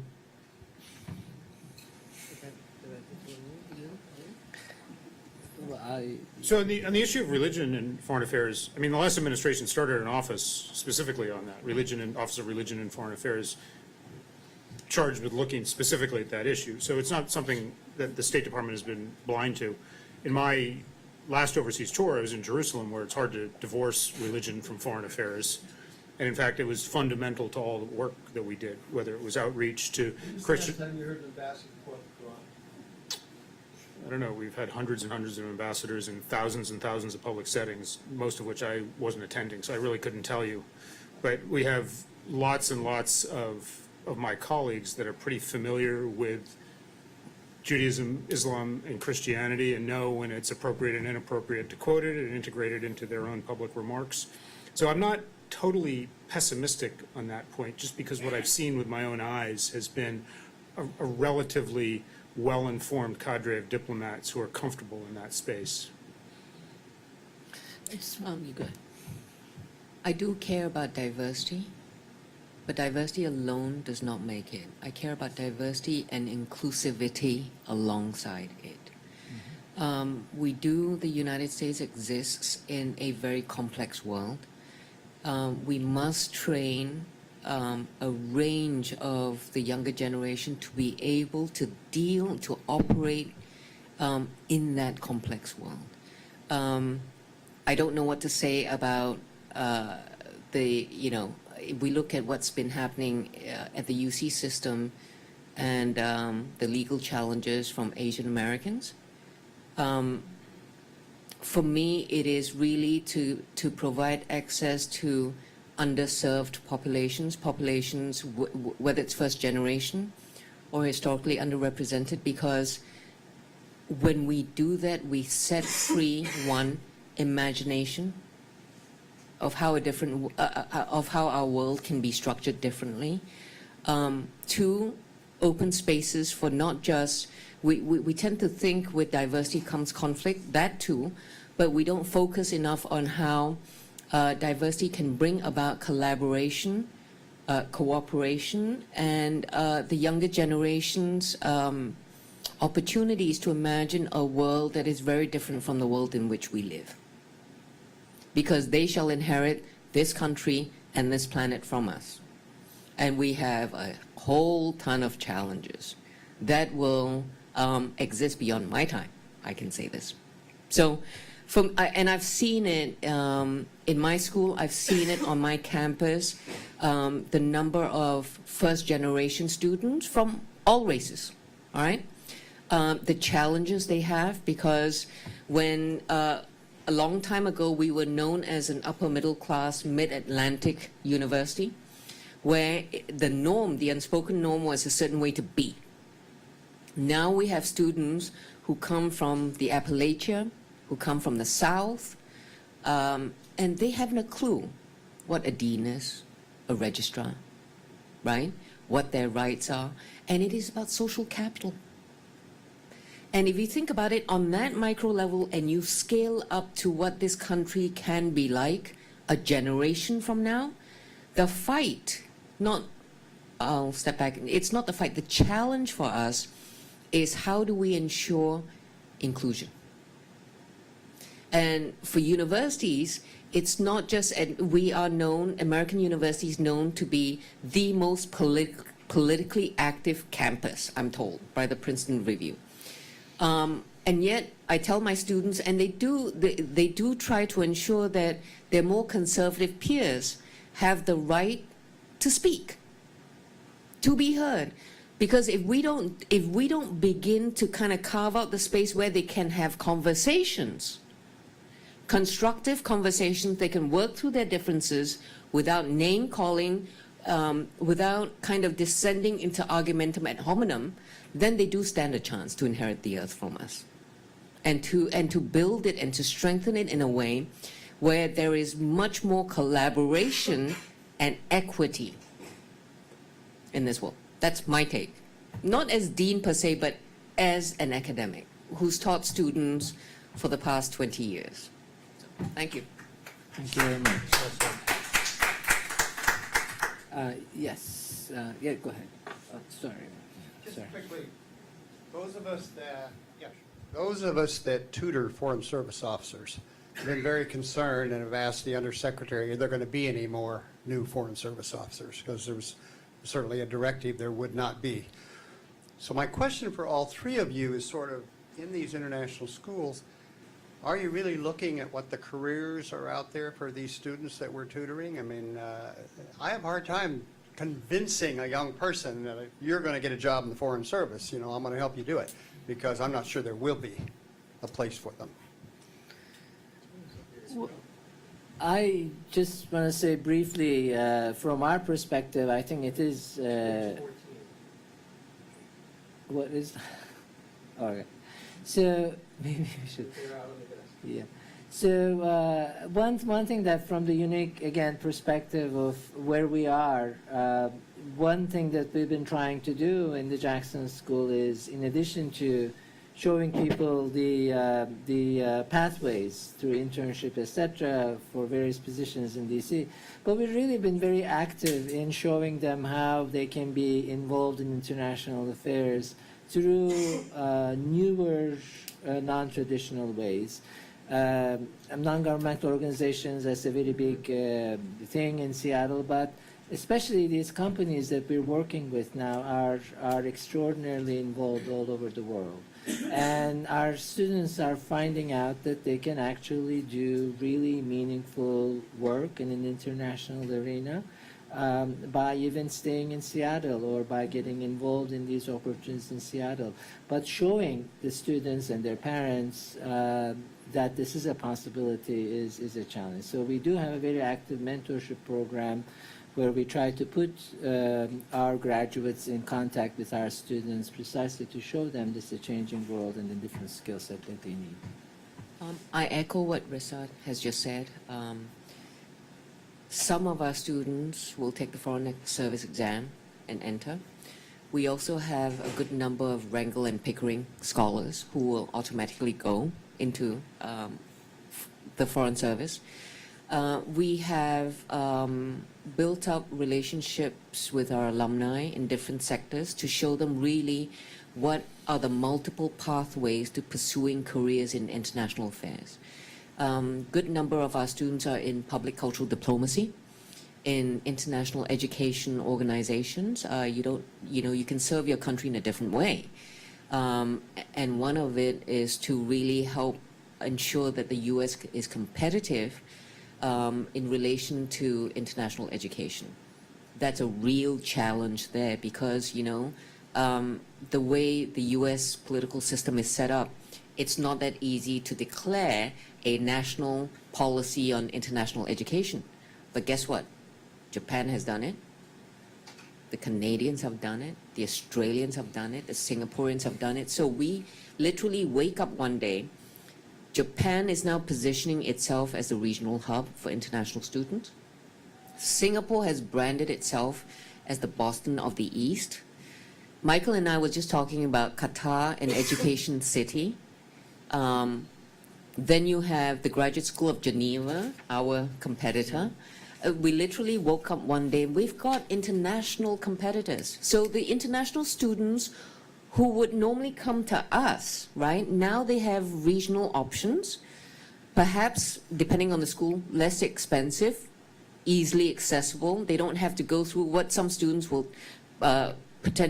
prospective students tell us, we don't want to go through the humiliation of applying for a visa. But what this does, if the international student population continues to decline in this country, human capital, right? Ask the STEM disciplines. 2, economic growth for the cities and the towns, of universities that have really hosted a good number of international students. It does affect the U.S.'s competitiveness moving forward. Could I just one quick point, Gary, which is, so I was a student here 30 years ago, and it was a much smaller program, and I think almost everybody seemed like they wanted to join the Foreign Service. By the time we were done 2 years later, a pretty small number actually did, mostly because their eyes were open to all the other possibilities of things you could do with a master's degree. I joined. It was actually a period when the intake was relatively low, and historically, the intake of actual new Foreign Service officers fluctuates for a lot of different reasons. Budgetary is probably the principal one at a given moment. And the number of people interested in taking the Foreign Service exam fluctuates as well. I think the principal factor is probably economic. We're in a pretty hot job market now, and I think you probably expect, people have more options, so you would probably expect a dip. But they are joining. We are kind of blessed. We're the only one that does what we do. This year we're giving the Foreign Service exam twice. Next month, June, is the next time we give it. I think they expect about 8,000 people to take it. You got to think 8,000, a tiny fraction of those will get offered the opportunity to do the oral exam. A smaller fraction still will be offered actual slots in the Foreign Service. So even in fat years and lean years and kind of outward-looking years and inward-looking years, we still get a pretty good pick of people that are interested in joining. And we do a lot of recruiting, but even when I'm out talking to university classes about all sorts of things, I still find a lot of interest in people that want to join the Foreign Service. And the bottom line is more than enough. Yes. I agree. Oh, I'm sorry. Yeah, go ahead, please.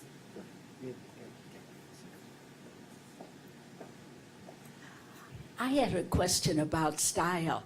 I had read John Kerry's book, Every Day Gets Easier, and he came from an international background and spent time with Lava,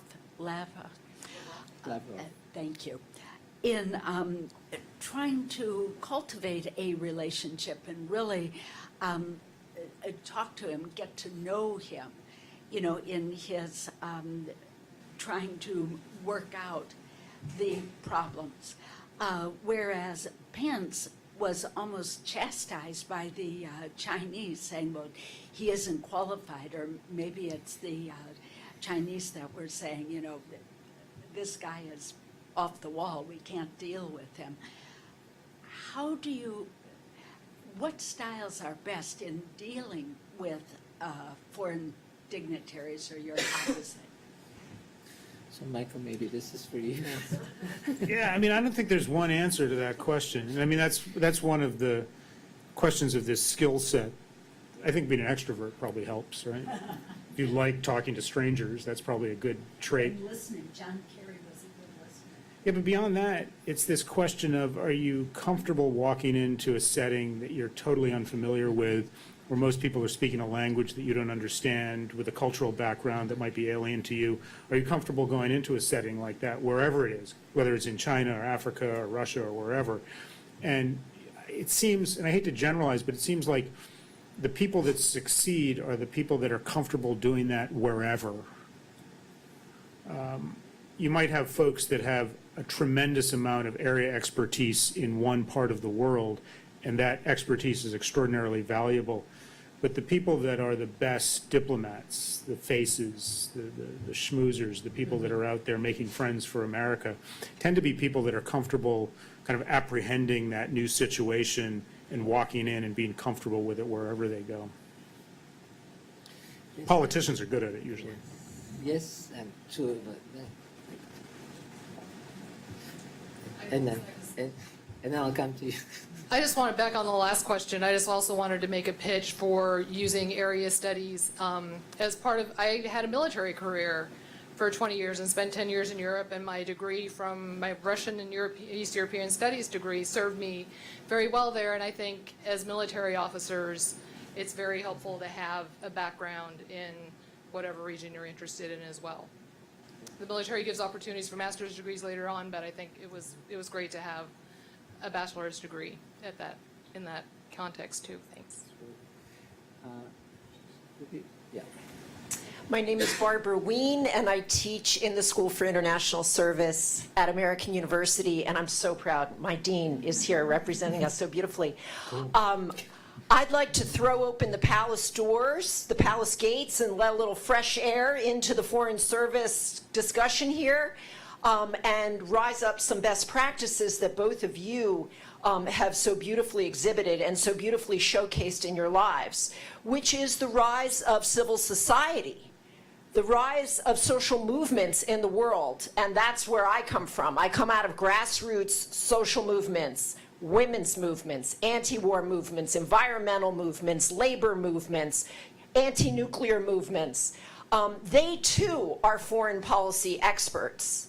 They too are on every anthill in Africa, as the Carnegie Commission for the Prevention of Deadly Conflicts said.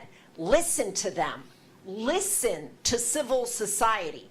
And that's what you did in Jerusalem. And I want to thank you so much for bringing together Palestinians, Israelis, and Americans to try and really listen to civil society. And this is what my dean does as well. The kinds of people she invites as keynote speakers are not the foreign policy elites. They're people like Lima Gabowi, who led women's movements in Liberia to end the civil war in that country, and she went on to win the Nobel Peace Prize.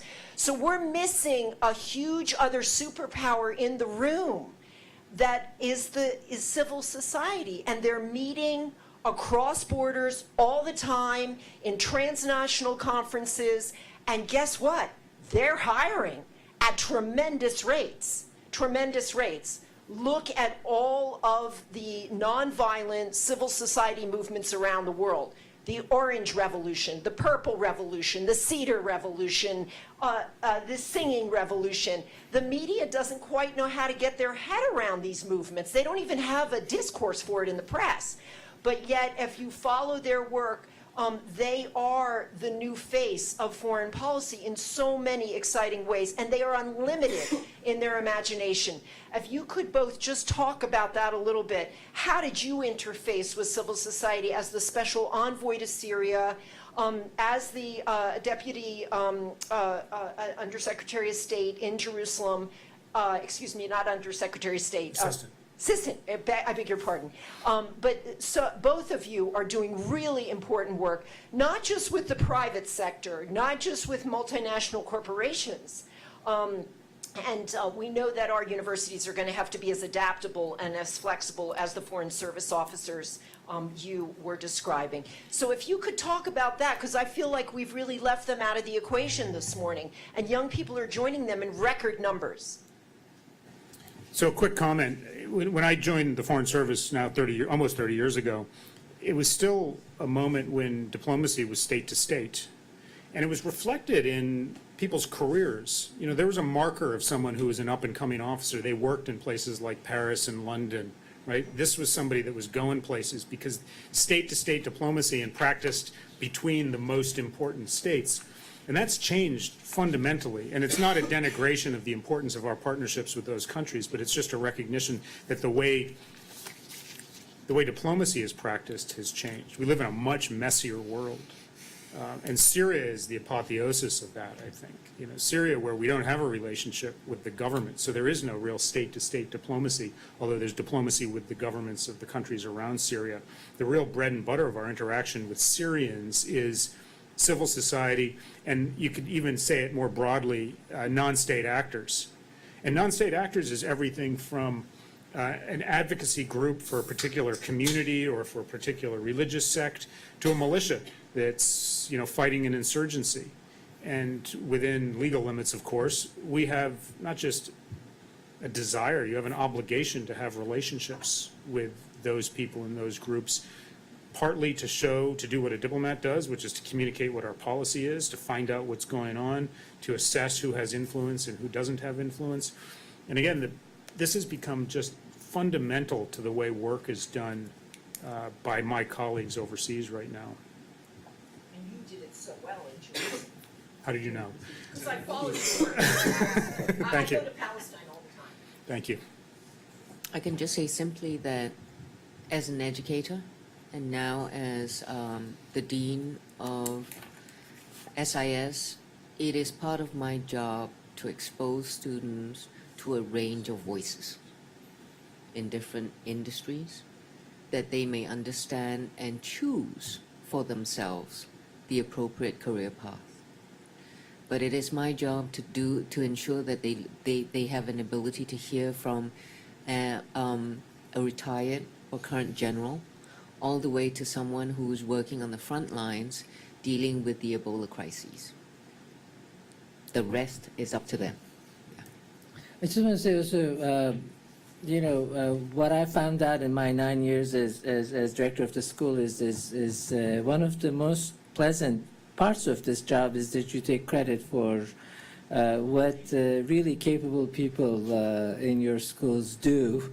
We have a Center for Human Rights, which has been extraordinarily successful in not only talking about human rights all over the world, teaching courses, giving a degree, but they've been really operating almost like an NGO. They realized that state of Washington is one of the major points of transfer for people who are being deported recently. And they filed the Freedom of Information requests, and they pushed this. And in the end, they were successful in getting our governor to stop all flights from the state of Washington that are carrying these deportees to their countries. This doesn't solve the problem, of course, but what it does is, in a very meaningful way, brings this whole international diplomacy and international relations right into our state and into our backyard. And makes it a topic of conversation in state politics, which I think is extraordinarily successful. So I think you're absolutely right. That's the challenge of all this environment we're living in. Not only these big technologies, new developments that we're confronted with, but the lines between what is international, what is national, what is local is becoming blurred every day. So. I'd add another pitch. When you're doing interaction with non-state actors and civil society, it makes it even more important that you speak a language other than English. Yes, and I'm sorry. I just want to give an example of we have a number of centers in the school. One of them is called the Accountability Research Center, led by Professor Jonathan Fox. He works with policy reformers and civil society organizations in the Global South. Working papers are published in not just English, but Spanish, Hindi, Tagalog to ensure accessibility. So it's just one of the examples of the kind of work we do and the range of expertise we have in-house. We've got national security experts all the way to people working on the front lines, scholar practitioners, scholar policy makers, and I think part of the future for schools of international affairs is that we really nurture and strengthen what is called strategic research, or what I call translational research. Research that translates to policy and practice, and that's part of how we will be able to show the impact and the relevance of the work that we do. Very good. So I'm supposed to wrap up, but what I'm going to do is I'm going to take, there are several questions. I'm going to take the questions and I'm going to give the panelists an opportunity to respond to them. You don't want to? Okay, go ahead. I think there was one here. Hi, I'm Mary Luz, look at the favorites, Howard University alumna of University of Washington. I was wondering if you could talk about how do we deal with what I'm calling the rise of the return of investment mentality in the academic sphere. This was even there in 1994-95. I belonged to the class where the Slovak department at UW was shut down for like 6 weeks, and then it wasn't because of lots of agitation by the Jackson School. Yeah, and the foundation. Yes, before your time. But looking now, right, we're looking at a situation, the Chronicle of Higher Education had the article, over 250 language programs shut down the last 3 years across the world. I'm in Montgomery County Public Schools. I'm seeing the languages there also being shut down because, like, it doesn't make money. Meantime, at Howard, I'm losing my students because GM is coming and offering them complete rides starting sophomore year if they go to Detroit and start building cars. So I know that's one of the things. How do I tell the K-12ers it's a great place when I have those things and I have provosts that are not too keen on that budget line? Is there any other comments, questions? Yes, please. Kind of an education question. I was very fortunate after I went to the Fletcher School and got 2 masters and a PhD and went to Harvard Divinity School, et cetera, which now is regular feed build. So we do, a lot of cross-pollination. But my question is as follows. I was very lucky. I was able to work for Elie Wiesel, as you know, Nobel Prize winner, advocate, et cetera.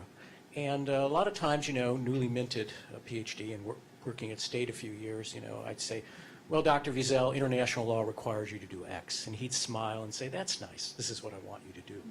And I'd say, well, something else would have to be done, and you have to do this through the State Department. And he would smile and say, yeah, that's very nice. This is what I'd want you to do.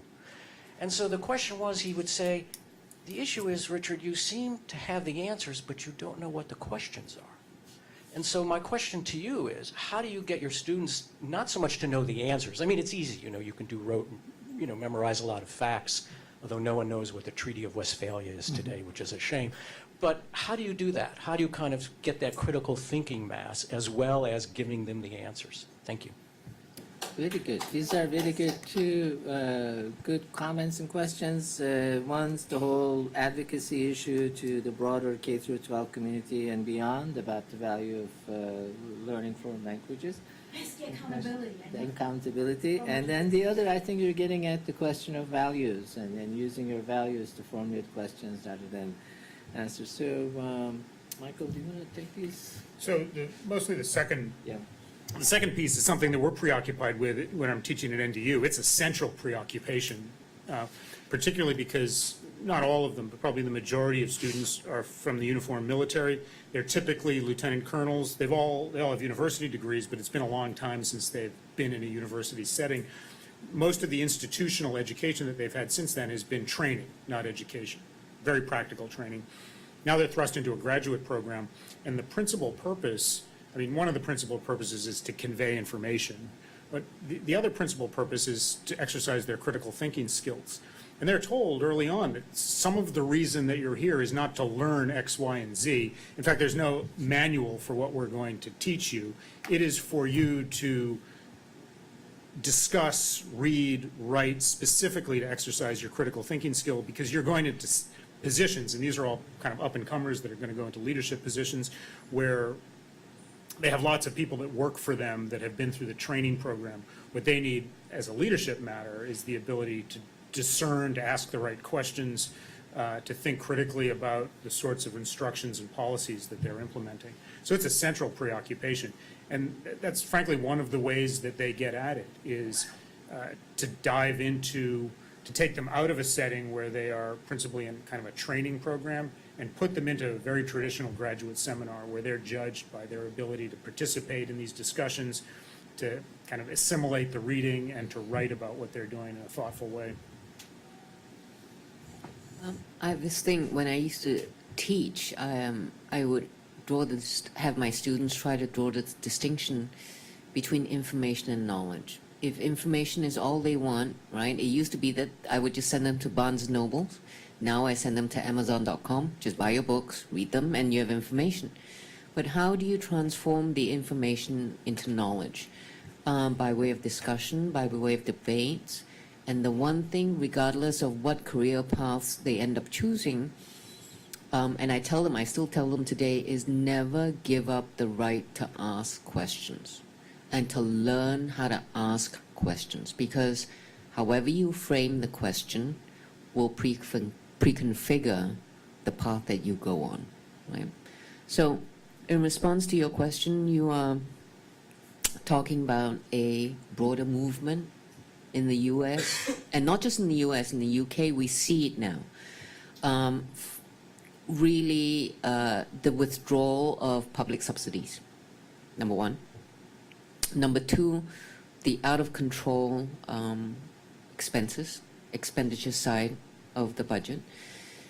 We do, on the one hand, have to really work on finding efficiencies in how departments and programs and the university is run. Having said that, my training as an academic, I've tracked interdisciplinary through all 3 degrees, BA, MA, PhD. I would be the first to argue that we must protect the humanities. We must. I'm not in the humanities, but we must, because when you look at a group of people's history and their ability to build, to innovate, the humanities have always been and will always be part of the equation. To close, let's say, philosophy departments, because you have 5 students. But what philosophy does, and does really well, is to ask the big probing questions that we have to ask. Language departments, I mean, we need to find other ways of kind of organizing that we can maintain it. There's not an easy answer. It's happening at his institution, my institution, just across the board. But maybe, if we get creative to think through how we administer programs instead of having departments, right? If the numbers are small, on some level, the budget folks will look at you and say, why are we spending $300,000 on 4 students? If you're like some of us, we start calculating how much we bring to the university, and then we hold up a card to say, look at how much the students are bringing. But that's not enough, because you're calculating space, electricity, blah, blah, blah, blah, blah. But it means that we have to be accountable and be creative at the same time. But I would agree with you that, the easiest thing to cut would be humanities. And you look at national budgets, when defense spending goes up everywhere in different countries, what do you cut? You cut services. You cut social welfare services. I mean, it's a somewhat alike, but I hear what you're saying, and it's not easy. I think this is a very good place to end this conversation. I want to thank our panelists very much for their contribution, for all of you for coming and staying, and our friends at Elliott School for hosting us and for their help, and also our Dean Brigady is not here. I know. Yeah, Robin helped us a lot, and Ruben and I also through APSIA became friends, and I was really looking forward to seeing him. But please convey to him our gratitude, and also, of course, everybody from University of Washington, Joyce, Monique, Allison, who helped with all kinds of different parts of this. So thank you very much. And, Nice to meet you. Hopefully it's important. Oh, one of my pleasure. Vanessa? Yeah. Thank you. Thank you.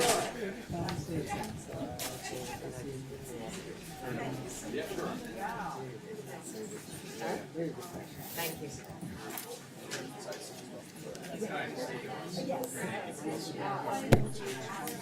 Nice to meet you. Oh, and this one is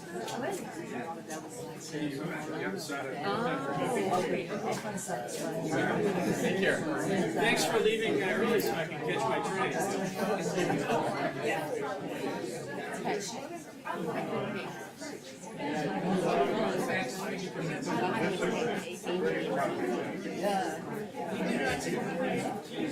train.